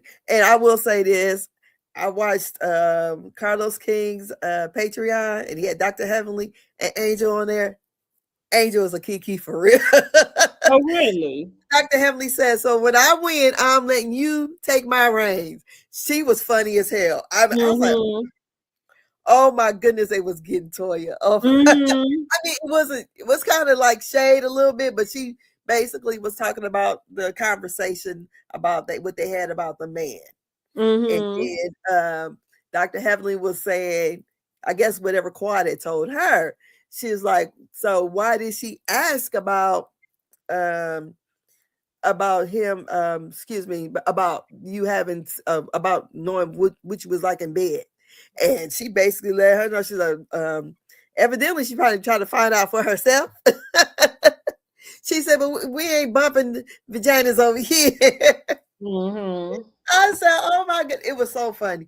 That was a good one. I'm not lying. She's funny. I I've never seen her on anything before because I don't watch Basketball Wives, but I hope that her personality that she displayed on that Patreon comes out on TV because she's funny as hell. Mm-hmm. I do remember her from Basketball Wives for sure. I always liked Angel. She's funny, real down to earth, but I would say Dr. Heavenly light. I mean, but kind of one of those ones, not really as bold and blunt as Dr. Heavenly, but kind of funny. And it was, it was fun shade that they were doing, but it was a good time with them. Carlos was eating it up. I'm sure he was, honey. So they actually go out. They go and get their swimsuits on. They come down for dinner. So they have dinner by the pool or whatever. And they have, I would say, she had it set out for them. They had lobster and everything out there. I'm like, go ahead, Contessa. Okay. That look, and she didn't mention $10,000 for this shit one time. She did a good job. I thought, oh, this looks really, really nice. You need to call her girl Angel up. Exactly. And she actually, because they got to talking about Dr. Heavenly again. So she said, we had to change the climate, and they played Truth or Dare. I like that. I thought we didn't get any of this on the Real Housewives of Potomac trip, right? I just mentioned that. I said they didn't play any type of icebreaker game. They ain't did nothing together besides eat, girl, and ride in the car. We'll go ahead. Exactly. And so they played Truth or Dare. And I thought Angel's story was so funny when she had talked about getting that nummy spray for to spray down her throat, and how her throat, she was so numb. That would be me. I could see that happening. That happened to me. Sex toys, and so there, we had a numbing spray also, but I've never tried it. That happened to me only when I was having my cesarean, and you get the epidural, right? Well, I was so numb that I could not swallow. Oh, wow. And so, the saliva was starting to pool in my mouth, and I'm crying. My husband's like, what's wrong with you? I'm like, I'm about to drown. So they end up getting rid of those suction things that you have when you're at the dentist. And just so they can suction the spit out my mouth. Girl, I'm like, but I couldn't swallow. Oh, so wow. That's exactly why I didn't get any epidurals. Because it's funny, as soon as they told me, oh, you numb from your waist down. And I was like, I don't want to be numb from my waist down. I need to be able to feel my toes. Girl, because I think when they gave it to me both times, I had cesarean twice, that each time I was numbed instantly. And I'm like, did you give me too much? Because I'm short. I'm short and full-term pregnant. I was weighing like 148. So I'm like, did you give me too much? I can't even wiggle my toes. I can't do nothing. Right. Yes. Yeah, no, so, I was like, no, ma'am, don't give me that at all. Oh, girl, honey, I was screaming for it. I ain't lying, because, honey, I was feeling them pains, and then to go through all that just to have a cesarean. Yeah, now that's yes. So, anyways, then they did. It was Brandy's turn to do the Truth or Dare. She chose the Dare, and they asked her about show some moves that she did or she does, and she showed how she ride and how she flip it. They're supposed to get quiet some twins, and Dr. Simone said, "No, that's the keep your man strategy." Honey, that is when you got time to do that. Well, she had 4 of them, so I guess she do it all the time, honey. Okay. So then we have a truth for Simone, and they asked her the last time she initiated sex. She said while she was in Greece. I said, "Oh, Brady been to Greece." Well, I didn't go with no man, but it's funny that she said how romantic Santorini is, because I have been. My Santorini was one of the stops. And that is what I said to my friend. I said, this is a good honeymoon place to go. And it's really the setup. It's I mean, it's on a mountain anyway, the town is, but it's very, I guess, tourist setup like not like the rest of the places that it's more neighborhood. You know what I mean? Like you actually going into, somebody's neighborhood. But yeah, it's very tourist set up. And I mean, it's so pretty. I mean, because it's on an island on its own. So yeah, it is. I would agree with Simone that that's a romantic place to go. If a person wanted to do honeymoon or something special, that would be the place to go. It would be. Yeah, she said she was doing it all, wasn't she, honey? Mm-hmm. Well, I mean, imagine getting you a room that's got one of those infinity pools, right? But I mean, you right on the edge of the mountain, girl. Yeah, so like okay. Oh, so Cecil was a lucky man then, huh? Mm-hmm. And then so they had Dr. Mimi to say whatever she usually says, and she said giving booty or nah. So I don't know what that's supposed to mean. And they got to the little. It sounded like she was saying that she eat groceries. Oh, I was thinking maybe she was saying to her husband, "Is he giving booty or not?" Like if she's dressing and looking at herself, and if he's there, it's just like if my butt look good. I ain't definitely eating no damn groceries. I'm sorry, and I've been married 32 years. Well, that's what they was talking about. So that's why I thought that must have been. Giving booty or not? I hope not. I don't know, whatever floats her boat. So then we got Toya and Quan over there talking. And Quan was like, she was saying, are we going to take a shower? You want to take a shower or something like that? And her and Toya talking sexy. And Dr. Mimi said, don't tempt Toya with a good time. Did she say she was bi-curious or something, Toya? I don't remember.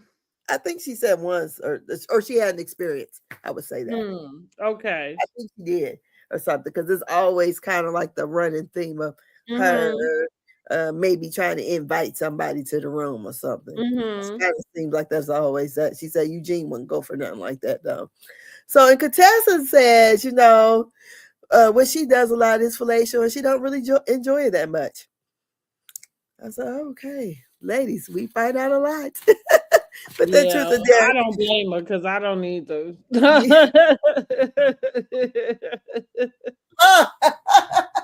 Let me shut up. No. Like, what is that? No. Girl, he's probably getting at that age where you got to do it all the time anyway. Oh, to get him going, I guess. But anyways, so the next day, the ladies, they split up into two different groups. We have the Dolphin group or the Moke crew. In the Dolphin group, they go out. It's going to be Dr. Simone, Contessa, Brandy, and Mimi. They go out to swim with the dolphins. I'm like, Brandy did that. I did, right? Look at me living like a little housewife. Yeah. Girl, my husband did that. I was like, don't you put your lips on me no more. And here's what's funny, because going back to this non-trip that they had in Potomac, like they didn't make me want to go to Colorado at all. I'm like, now what's funny is Sean happened to mention that he's going to Aspen with his friend. And so I did tell him, I said, oh, well, go by the Kimosabe, like, and I told him, even if you don't buy nothing, like, just go, But that's the only thing I took from this whole entire experience was go to Kimosabe. I didn't learn a damn thing else about. And then I thought, why didn't she take them to a dispensary? Like, you could have did that. That would have been very mindful, Especially with Stacy got Shia. Right, that's what I said too. You got two different entrepreneurs who's in the business, like. But you see, that's showing you that she wasn't thinking big much about trying to get to know them or them getting to know her. She just wanted to promote that business. But side note gone, let's get back over here to them. So yeah, but there's a big difference in the two the two groups. The Housewives Potomac and Married to Medicine. That's Because true. just in their day and a half so far, they doing way They more. did way more, right? Yes. So we have so then we have the people who are in the Moke crew. I would say it is Toya, Dr. Simone, excuse me, Dr. Jackie, Toya, Dr. Jackie. Who else was it? Lord have mercy. The rest of them. Angel and Quad. Okay, mm-hmm. So those are the ones who didn't want to go out to do the dolphin adventure. So they're on the way there. Dr. Simone had asked about Heavenly, and Contessa said she did reply to her text, and she said it was Dr. Damon's birthday. She said so. She didn't mention you, so she was asking Dr. Simone, hey, do you think that she overreacted, or do you think she's really trying or intentionally trying to get you in trouble? I said, AKA fired from the show. And Dr. Mimi goes to explain her point of view, is basically saying that Dr. Heavenly didn't trust herself around Simone, knowing whatever the situation, she's trying to run for office and she don't want to be set off. And however they got into it at Angel's event, from what we saw wasn't what all happened, because Dr. Heavenly said she was mad enough to smack the shit out of Dr. Simone. I guess, yeah. I mean, from like what you said, like with the whole pushing thing, I gather we mustn't see what like the whole thing. But oddly enough, this is becoming a problem in housewife land, because it very reminiscent of Atlanta last season with the pow pow pow Brit Edie of it all, right? And the personal space, I think that, like, I don't know, like, I do feel like you have to be careful about what it is you're going to, I guess, complain about when it comes to, going to the higher ups or what have you. But at the same time, I don't know, like, because it feels like this job is a high stress type of job. Like it's not like at my job, I could go to somebody and say, like you're not gonna talk to me like that. You know what I'm saying? Like, because it's not my job for us to try to do this. You know what I'm saying? Uh-huh. Well, I just kind of wonder, like, what's the line between crossing the line? You know what I mean? Like, and this is what you signed up for, like these types of pressures and things. Like, on one end, I understand Dr. Heavenly saying, like, hey, she went too far, and like you said, I'm I might retaliate, but I do agree, like, that kind of would be on you if you did, you know what I mean? Like, and so you just have to keep yourself in line, I don't know what. So that's why she said she had left the event. Also, from what I understood, maybe whatever she said seems like maybe she said it when it came to going on the trip or whatever, the producers, whatever. And she's only supposed to be friend of any goddamn way. Yeah. She's straight. I think that's mostly what it is that she's the friend of, and they keep, like, they are wanting to get her to talk about this Damon thing, but I feel like it is irrelevant, like, and it's her son's deal. So I don't think that there's information we're about to get about it, like what he was doing, and you know what I mean? Like, but I guess because she talks so much crap about them, they just kind of want to give her a hard time. Yeah. So anyways, with all that, so they were sitting there talking about it, and then when they were when Mimi gave her explanation of how she imagine it would be. Then we got Brandy chiming in, and Brandy said every time that she's new here, and every event I've been to, it's been heavily, it's been the reason, or somebody's getting into it. I'm like, oh, and you're minusing all the shit that damn Toya do. Yeah, I don't like a bandwagon bitch. Excuse my French, but I don't, because it's like, yeah, it's real easy for everybody to pick the one person and to pick the thing. You know what I mean? Like again, Heavenly does have a reckless mouth. You know what I mean? Like, and it's known. So for that to be what everybody bring up about it, it's kind of like, okay, you ain't got something else, because we know that already. I feel like that's the main thing for me. When you know people, you know how to deal with them. You know what I mean? Like, her mouth reckless. So how is it that you getting offended by anything she says? She don't even know what she's saying and come out so damn fast. And Brandy says she don't trust her. Brandy, yeah, okay. So we got the Moke crew. They in the pink and blue Moke. Now that's what I gotta do on my next trip. I gotta figure out where I gotta go so we can get some of those cars. Because we're going to Miami in May. So I want to get some of them, because I want to be like that Black Beach Barbie that Dr. Exactly. talked about. So, and then, Angel was scared of Dr. Jackie's driving, honey. She told her, get the wheel. She tried to put her hat on, right? I was like, look at Dr. Jackie, but it looked like they had a good time. So, so when it says, okay, so they get to lunch, the Mo crew, and Quad noticed a baby, and Dr. Jackie gave me a little education. She's called as the reticular activity system, whatever that is, that when you buy something or get something or want something, you see it all the time. Like, I'm like, okay, that's what that is. Because I'm like, okay, as soon as I got this type of card, I see these all the time or whatever. Yeah. So then we have Quad lets be known that she still haven't told the ladies about her fertility issue. And then we have Jackie there, hot flashes, and she had a strip at the table. So then we have Toya and Angel have their talk about Toya's disrespectful behavior.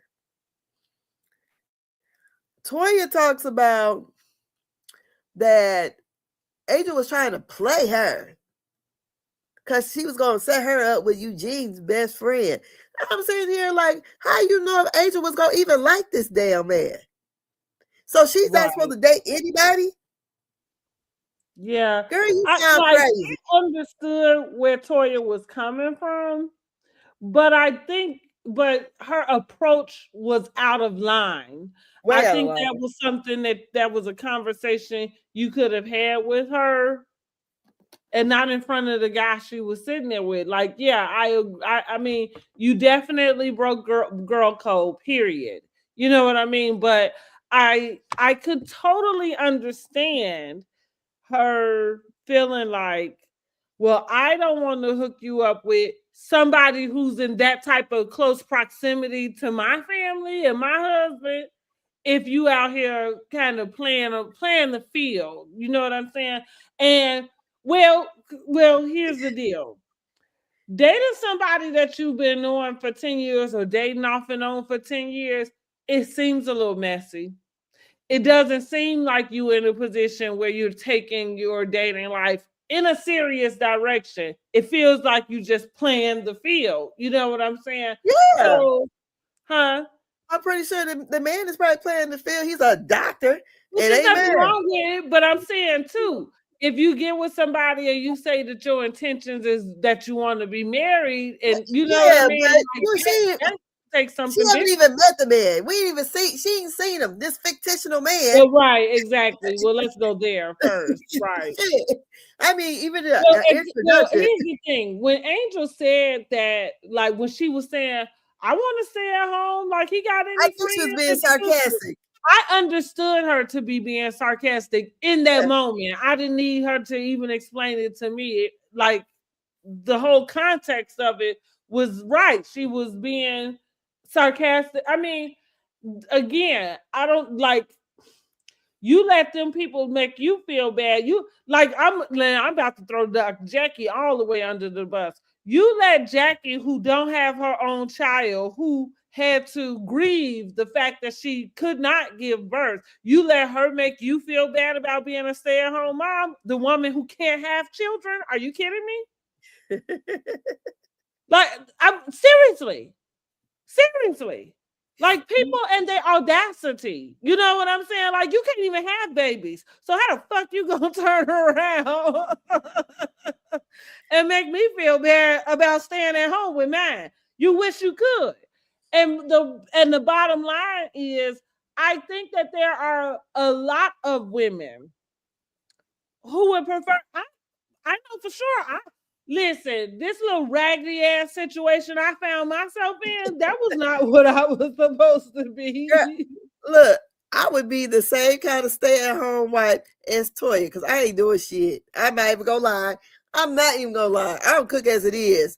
So I would be listen, I ain't even mad at you making it as easy as you could. But let's just say if you was the one that did do all of that. All I'm saying is, like, it is much easier, or I don't even know if I want to use the word easy, because it's not about like what you do versus what you don't have to do. I mean, you know, taking care of babies and running after toddlers and shit all day, you know, it's not really that, you know what I mean? It's not that relaxing at all. No, but I'm talking about this the life Toya got now. I ain't talking about that with the baby. Right. But that's what I mean. Like, for the most part, stay-at-home moms is something that most people will probably want. I think a lot of people are too afraid to admit it, because a lot of times we are all committed to what I call hustle culture. You know what I mean? And so, but that's what they did to Toya. Like, and I feel like even though Angel was explaining that maybe that conversation at the time was somehow surrounding them kind of poking fun at her not doing anything. She said in the Patreon, she was having Toya's back at the time. Yeah, that's right. That's why I can't remember the exact conversation, but I do remember feeling like she was being sarcastic. So even when Toya brought it up that she asked me to hook her up, I thought, did she? You know what I mean? Like, but I guess I don't know. I guess you could have took that one way or the other, but I do agree at the same time, you never said it to her. You know what I mean? Like, and it was just inappropriate. I'm not mad at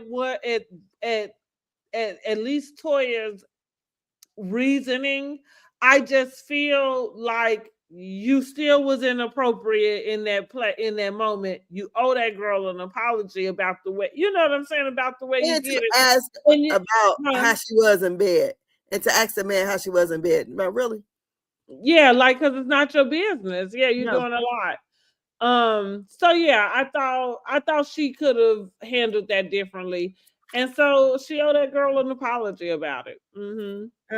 She said, "Just know I don't need your help." Right. The man, I'm doing fine by myself. I'm like, yeah, because your body is tea, girl. Go ahead, go ahead. But yes, so from that we got the women. They're the dolphin crew. They're down there with the dolphins, and they're the dolphin is waving, the dolphin is doing all kind of stuff. They having a good time with it. Brandy got a little scared at first, but they're all into it. So when they leave and they get back to the that's funny. Like, why would you be? I don't know who what like. Didn't we all learn that dolphins were like the nicest animals like ever? I don't care. I wouldn't want them touching me. That's me. No. I know that. That's why I wouldn't get in. No. The most that I was scared of when I went with my excursion was just the water. You know what I mean? Like, I didn't want to drown. My husband, look, he swims and all, and he was just all in there having a good time. I'm just videoing. I'm like, look, Yeah, but that's I just mean, me. but that's what I'm like. I don't like, and but like I say, I was afraid of the actual being in the water part, because now we didn't do. We were in the ocean. For our excursion, it wasn't like at the Yeah, in inside shallow the pool. water. Yeah. So yeah, I was nervous about that, but honey, the dolphins, like, and funny enough, they do give you like information, Yeah, like as you go into it. And the that's what they waivers and said. Like signs. they save people like who go Yeah, overboard and stuff. Like dolphins are yeah. probably the nicest animal. Yeah, I would look for a dolphin if I go overboard, but What you but say? other than that, You definitely won't mind touching one in, huh?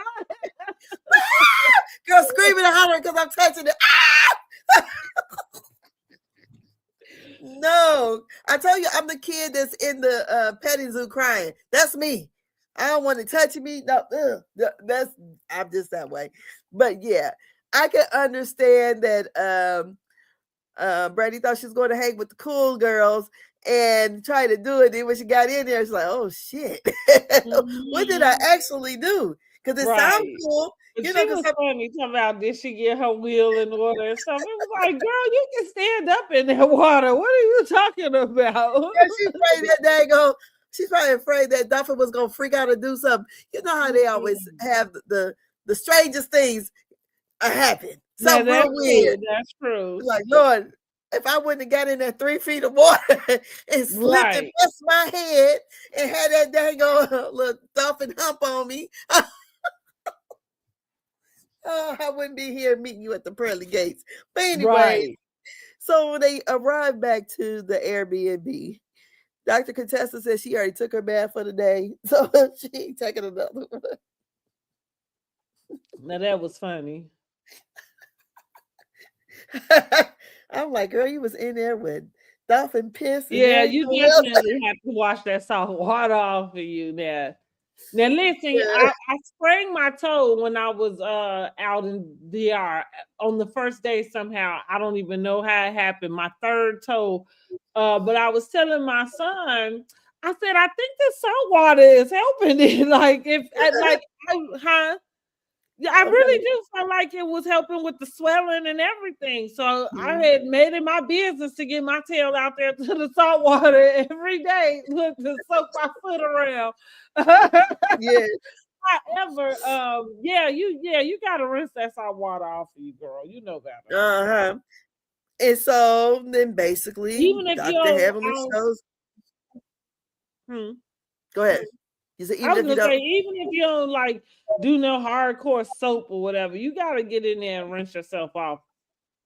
Yeah. I don't know. That don't leave a smell, anyways. No, that's not me. But go ahead, Dr. Contessa. She what is she? What was she in the Navy? She's Navy strong, girl. Go ahead with it. She's used to that shit. Just make sure them pits ain't. Yeah, girl.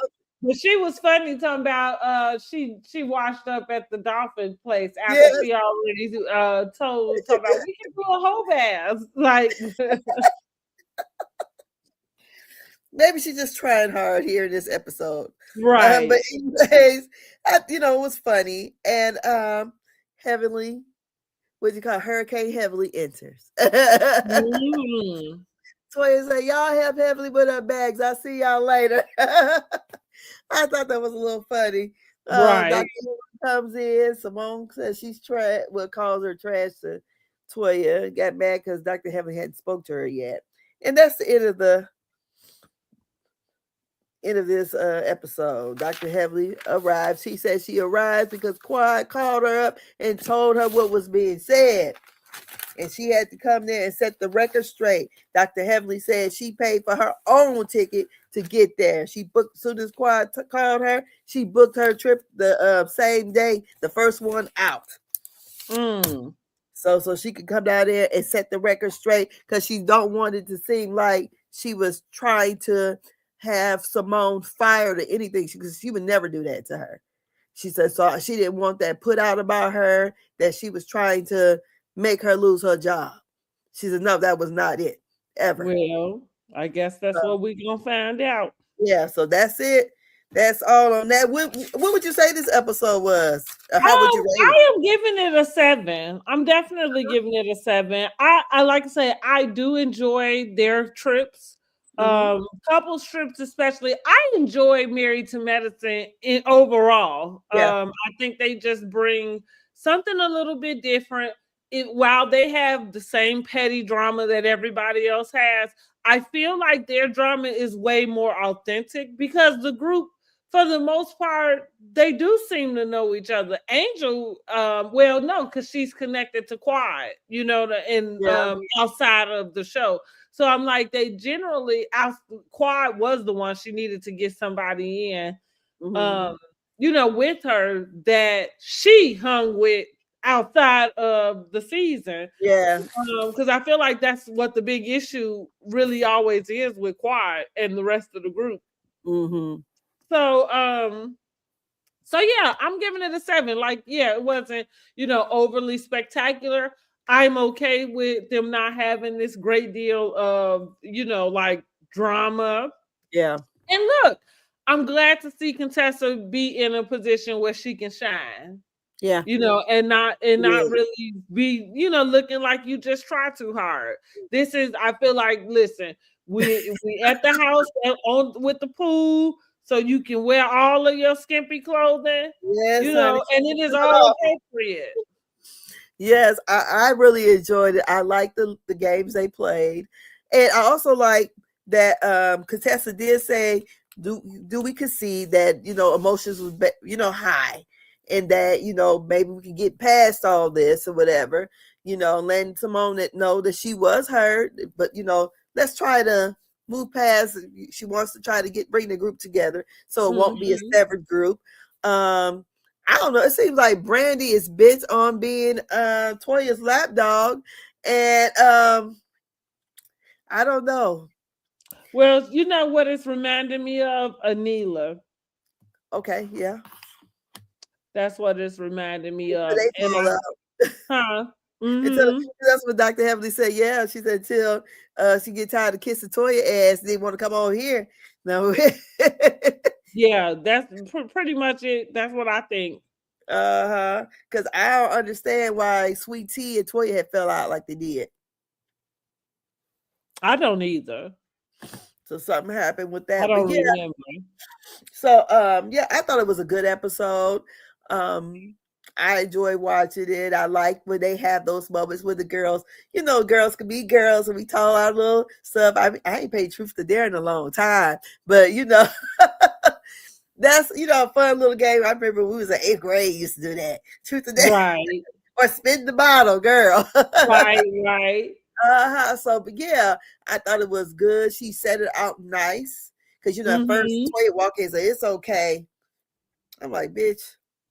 Yeah, you're right. You being a hater. Yes. Then she gonna say, "Oh, this my house, girl."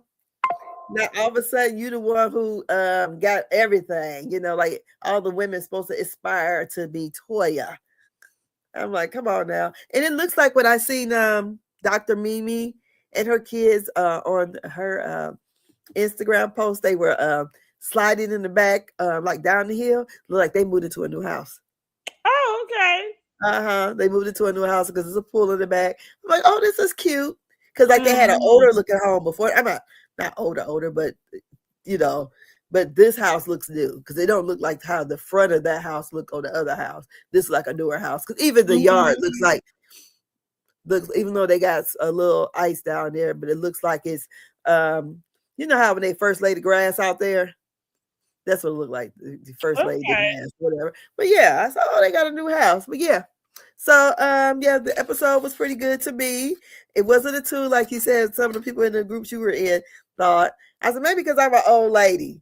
But definitely Potomac was really about a 1 to me. Girl, I tell you, I was scrolling on my phone so much. Yeah, honey. I mean, I would like to say that trip was like watching paint dry. Like, is this gonna be over? Girl, I'm sitting here on Instagram, TikTok, whatever, just sliding on my phone. I said, I'm not even watching the episode. Because I had it recording, I was watching it, but it just was like when we realized the whole time you're in a car or the truck, SUV, are we there yet? Twilight Zone. Let me tell you, one time my parents, this is in the 70s, I think like 72, 73. I think I was just born. And they were going to Arkansas to my dad's family reunion. And so it was my dad, my mom, they got the brand new Grand Prix drop top. My aunt's in the cars with them. So, girl, they leaving Fort Wayne and they going down to Indianapolis. Why my daddy drove around Indianapolis for like 5 hours on 465. And my aunt go, we in the Twilight Zone, I swear. He didn't know to get off. He was young. I think he might be like 21, 22, like that. But he didn't know to get off. Wow. And so that's what I thought about with Angel now. I'm like, what the hell? Yeah, that was a horrible experience. It really was. It was horrible to watch. I can't imagine what it was to be the ringleader of that experience. Because you can see, even though the one who's supposed to be really quirky and all that, you can see that Stacy was really getting agitated. What was Tia's expression? She said, agitate my spirit or my soul. You agitate whatever it is. It seemed like that was happening with Stacy. Especially when she said, I don't like this. Something else you don't know about me. Yes. Like, are you kidding me? Like, why are you even in this truck? Like, how did you get here, right? Girl, she had that look like, bitch, I got yesterday's pussy, and you talking about you don't even like right. She, like, I'm done with her. I said, that's the first time I ever seen her look like, I always feel like Stacy is kind of acting or putting on, that moment, I felt like that was for real. No, that was for real. Well, I feel like we all felt the same way because it was so odd. And it was like, random. It like, you talk about a random piece of information. Like, where did that even come from? You could have said that, I guess, when you kept talking about the glorious experience on this beautiful lake. Girl, no, I would have went out there looking like she used, the worse the experience gonna be. Yes, girl. My friend, she got a lake house, right? So I go up there to see her lake house. My idea of a lake house. She said, bitch, if you get your bougie ass away from her. I'm like, girl, you in a gated trailer park community, basically.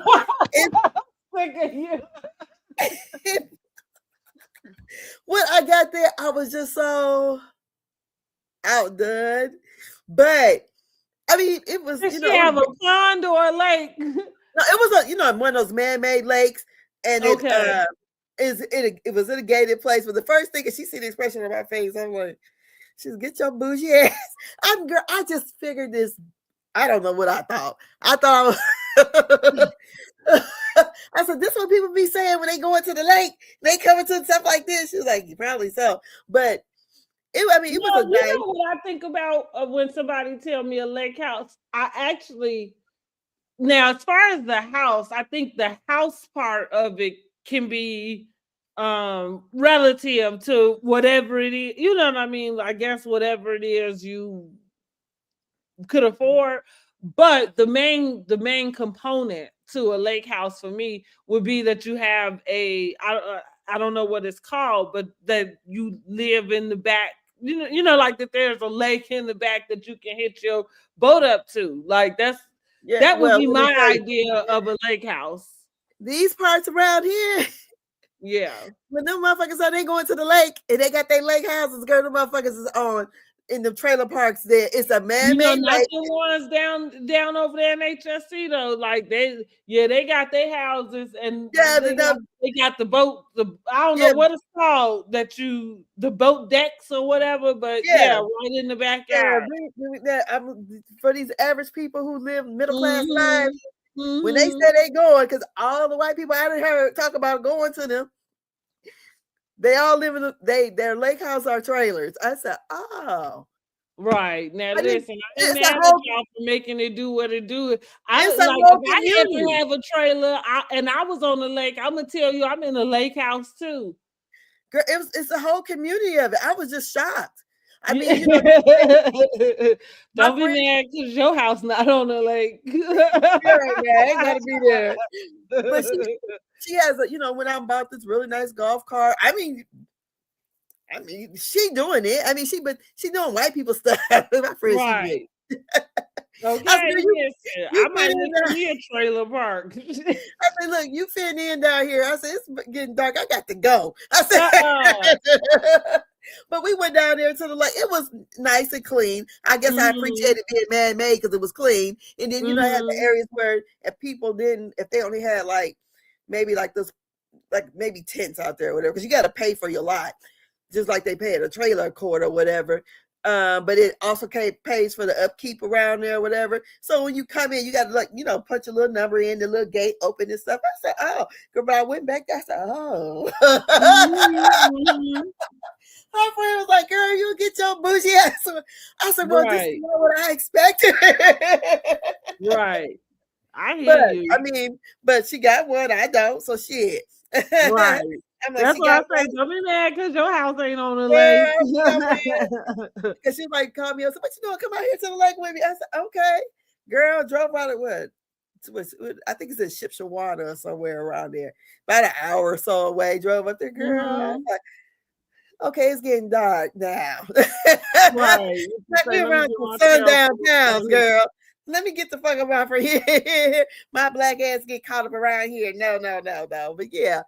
But so that's my experience with a lake house. I said, oh, and to hear some of my daycare parents talk about them, I'm like, oh, okay. That's what y'all want to. I pass. Right. I don't even like neighbors. I wouldn't even. I just assume some glorious, like Dr. Heavenly Son house. That's what I thought. That, like to your point, that is what my idea of a lake house would be. Yeah, that's what I was thinking. Something. The house didn't have to be so spectacular, but it's right there where you have the easy access. Exactly. That's what I'm like. The house, it can be big, it can be small, but the main component to a lake house is you got that dock to get out on the lake. Yeah. Okay, we just had to drive down a little bit with our little golf cart, but I'm like, go ahead, girl. You doing shit. I ain't spent $9,000 on no golf cart, so go ahead. Do what you do. I love it, girl. Okay. I hear you. Girl, make it do what it do. Girl, yes. So yeah, but I thought the whole trip with the Married in Medicine ladies looked nice. So I'm really waiting to see how Hurricane Heavily lands next week. And hopefully I agree. Her and Dr. Simone get it together. I agree. I agree. It's nice that Contessa is the peacemaker after all that shit she did last year on the first girls trip. It is, honey, after acting a damn fool. But go ahead, girl. Listen, I'm gonna give props where they do, right? The trip is going very well. But Contessa gonna find herself in the middle of something. It don't matter what.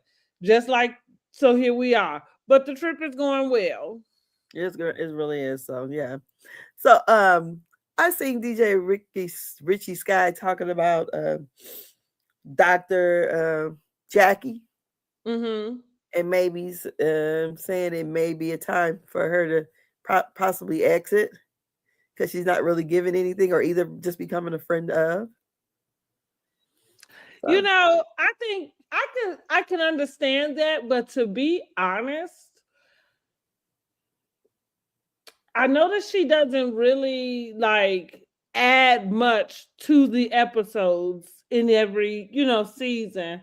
But I would give Jackie kind of like the role of the anchor of the show. Like, Yes. I believe that for me, she's the medicine in the Yeah. marriage medicine, even though they got other, people in the field, Dr. Simone, other doctors and things.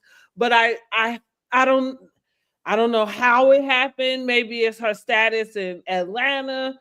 Mhm. But it feels like she's just kind of set up to be the staple of almost like and even though this is not true, I'm actually making this up because it's almost like as if she was the person and everybody else has been, what I mean, kind of formulated around her Her. in a sense. And so yeah, I think Dr. Jackie does fine to come there and sit. I've never complained about Dr. Jackie.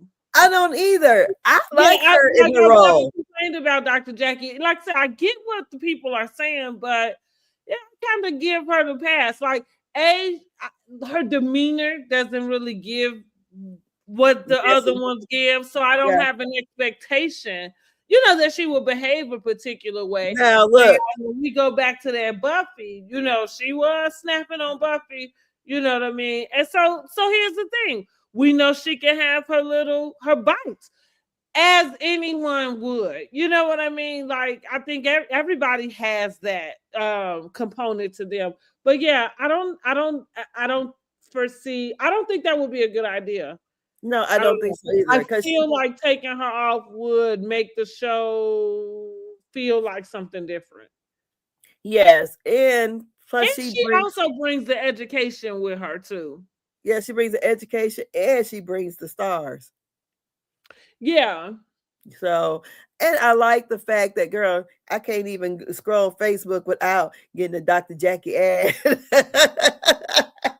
That reverie girl, I'm like, God, no, Dr. Jackie. I be sitting here watching my videos and down here, Dr. Jackie. Yeah, I mean, but Yeah. I like that because even though, like you said, there are other doctors on there, but you see her up front because she Mm-hmm. is like, even though people may not see her in a big role like that, but her role is to me the biggest role. She makes it authentic that this show Yeah. is about real doctors. Yeah, exactly. Uh-huh, I so agree. I agree. So so yeah, yeah, I don't foresee, especially even with her and Simone, they're still active. Like, Dr. Heavenly worked half a day. You know what I mean? Like, not uh, it's just a little bit different, and so yeah, I don't know. I yeah, don't know if I agree with that when it yeah. comes to That's I'm like, Dr. what they want? Jackie can really stay on there until whenever. Because again, I think that she makes it the medicine. Yeah, I'm like, I like her on the show, and I like the Mm-hmm. little say. She to me, Dr. Jackie gives sophistication, Mm-hmm. not Angel from Potomac. Mm-hmm. But Mm-hmm. Mm-hmm. Right, right. so Well, uh, Dr. Jackie doesn't really try to talk over anybody here. no, she don't.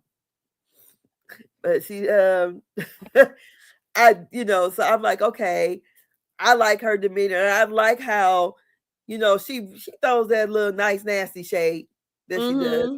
And especially Mm-hmm. I went when what did Sweet Tea say? Fuck you, bitch. Oh yeah, yeah. Which that was so out of line. Like, It was okay, well, you got Tourette's. Like,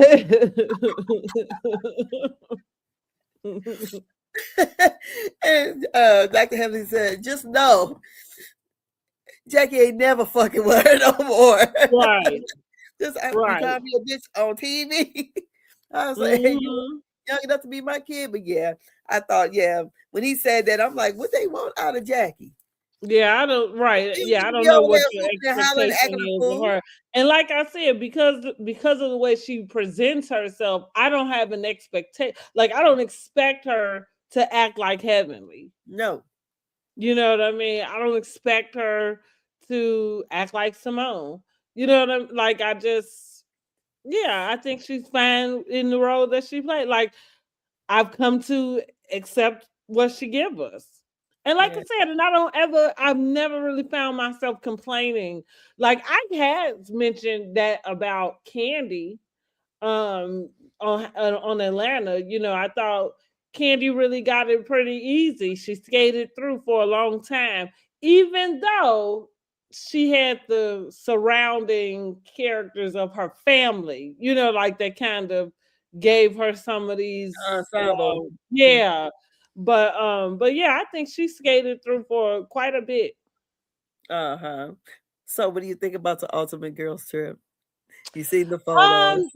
I'm excited about Yes, it. I am too. Yeah, I do. I would have to agree with Kenya. I think it should have been all OGs. Now, I know Carlos mentioned, like, okay, well, Portia, like, even if she's not part of the first season crew, like, she's had longevity on the show. But there's some, like, I feel like this 20th anniversary should have always stayed true to the people who've been watching for 20 years, you know what I mean? Which one of them people would be me. Um, and I've always had a favorite housewife. I mean, they've changed after 20 years. So like Vicky, had been my favorite for OC. Bethany had been my favorite for New York. And so I think they all should have been OGs. That would have been nice. I like the idea of them going around to the different cities. Yeah, and I'm just excited to see what they got, see what they're gonna be bringing. So like Atlanta gonna be turned up for real. I Yeah. might not watch the whole thing, but I'm gonna watch when it gets to I Atlanta. definitely will watch the whole thing. Yeah, I definitely watch I'm not the whole familiar. thing. I gotta go and watch all those different housewives shows. I don't know none of them ladies.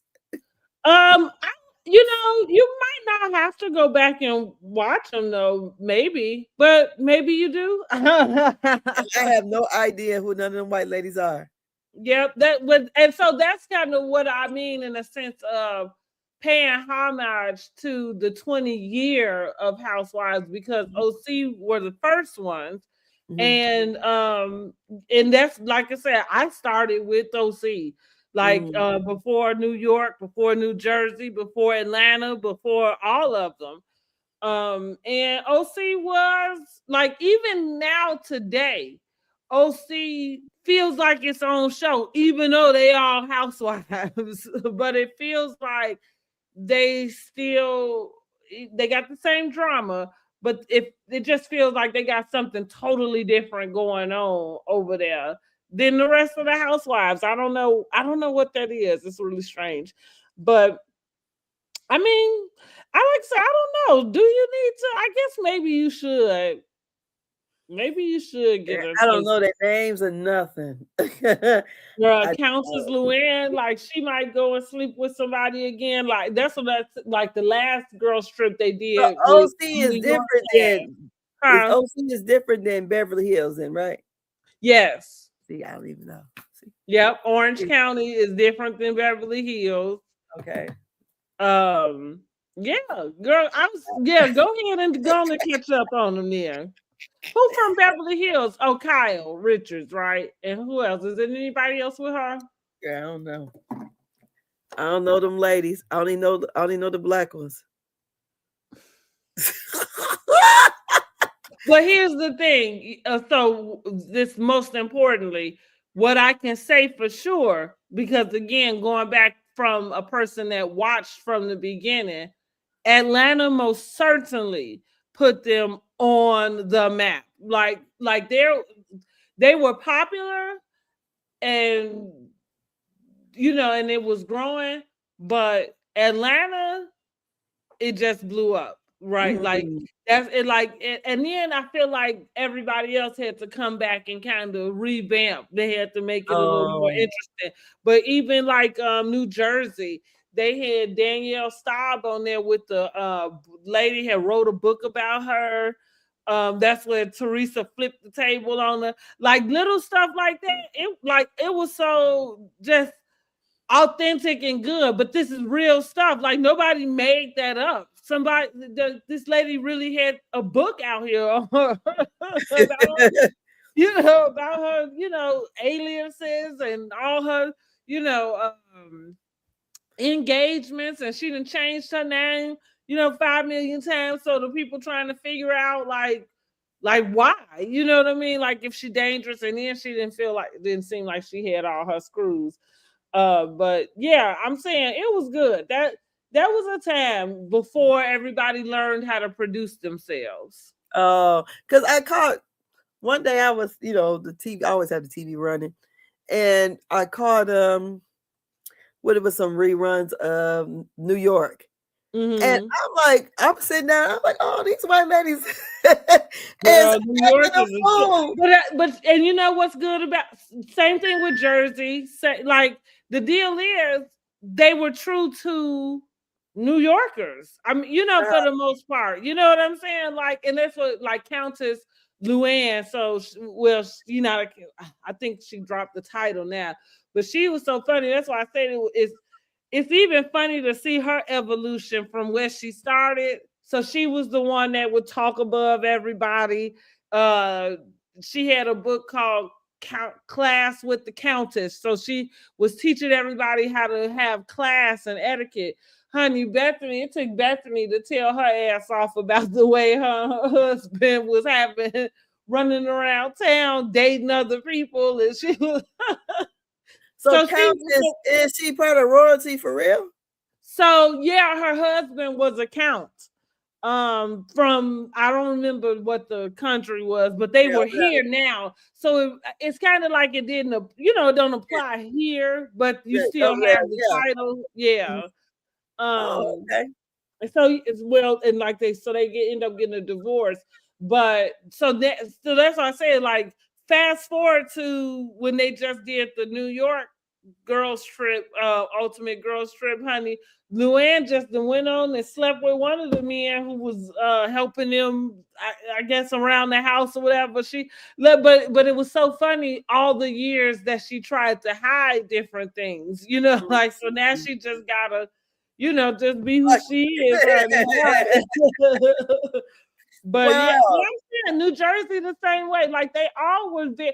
And we talking about a time where it wasn't popular. There wasn't, a decade worth of work, right, for somebody to go out. So like now, today, that's what we're talking about, Angel, and like little housewife mistakes people make, is because you have gone and now you have all of this footage. So now you've created what you feel like the representation should be. But back then, everybody was doing this shit for the first time. You know what I'm saying? Like, and they just like Bethany. Bethany was the brokest person on the cast. And she ended up having more money than all of them. Her story, even though like she had been my favorite, and she might not be my favorite anymore today, because it's funny how they change. Yeah. But I'm saying she was authentic. And she had that New York hustle, like attitude. She was sitting in the grocery store selling her own, giving out her own damn samples to her food.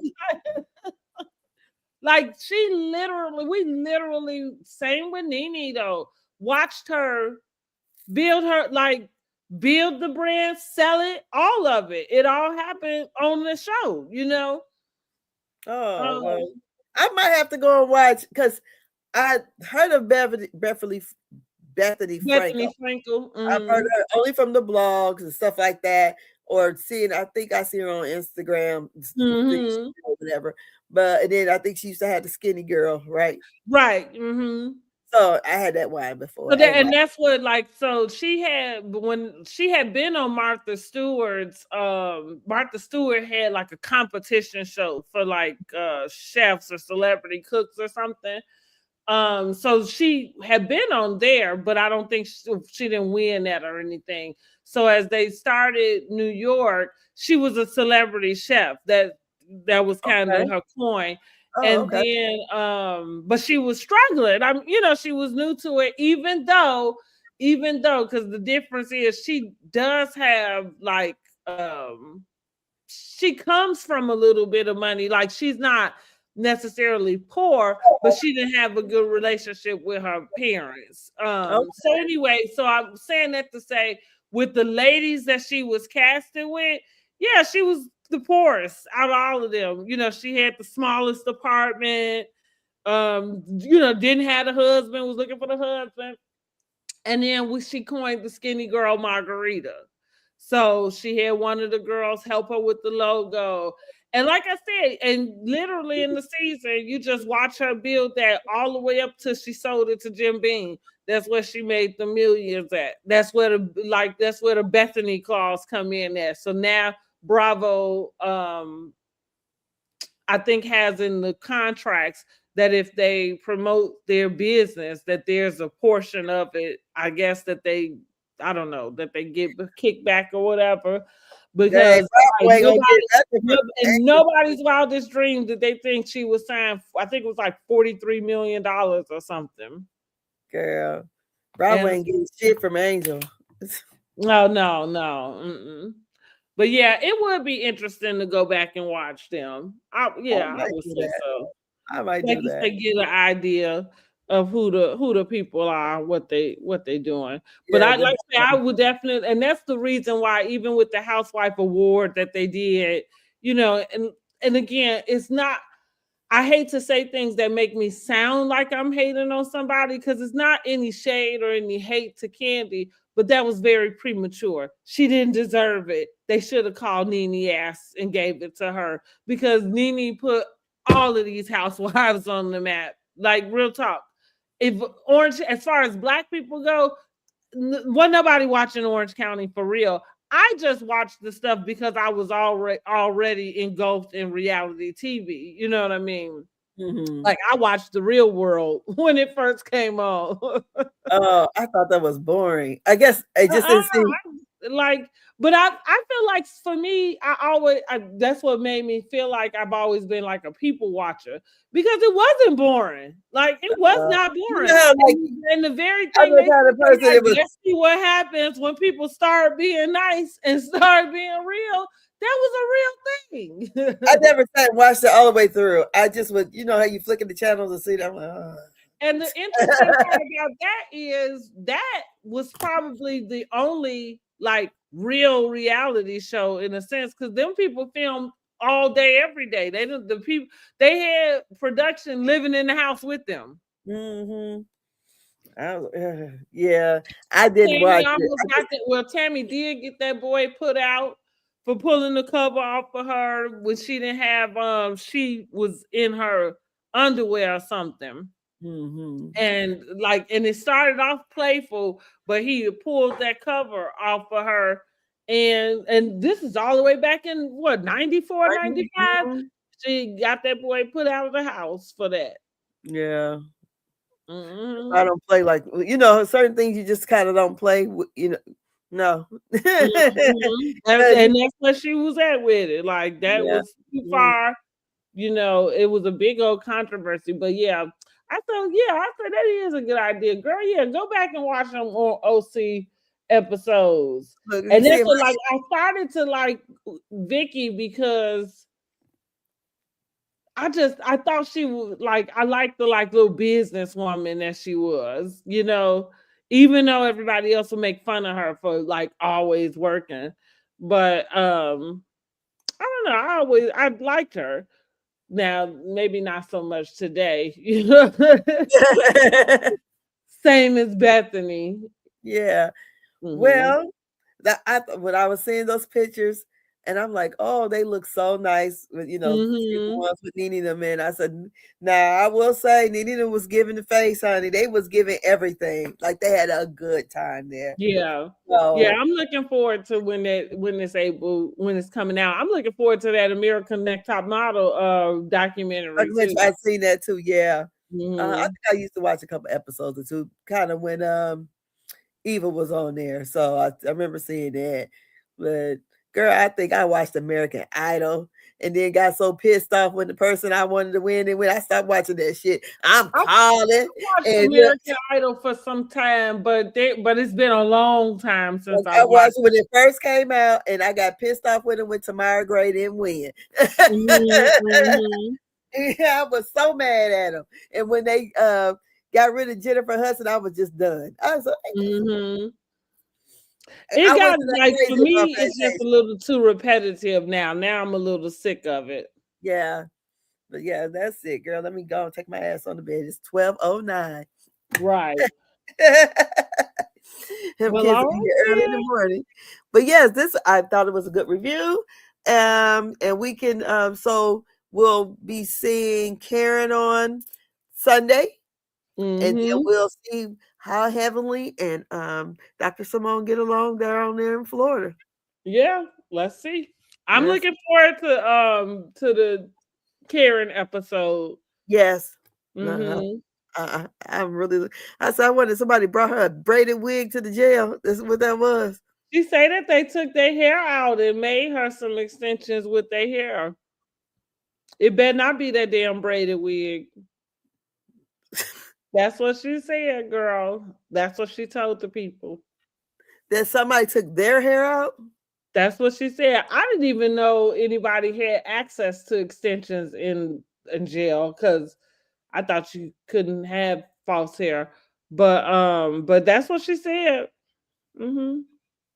Girl, don't give me lying. I don't know. I ain't never been. I mean, right. Listen now. I'm not the expert on how to go. I know folks have been, but I ain't never been, honey. That's one record that's really good. But all righty then. So we'll see you guys on next Tuesday. Yes. All righty. So you have a great evening or great morning. Right. See you guys later.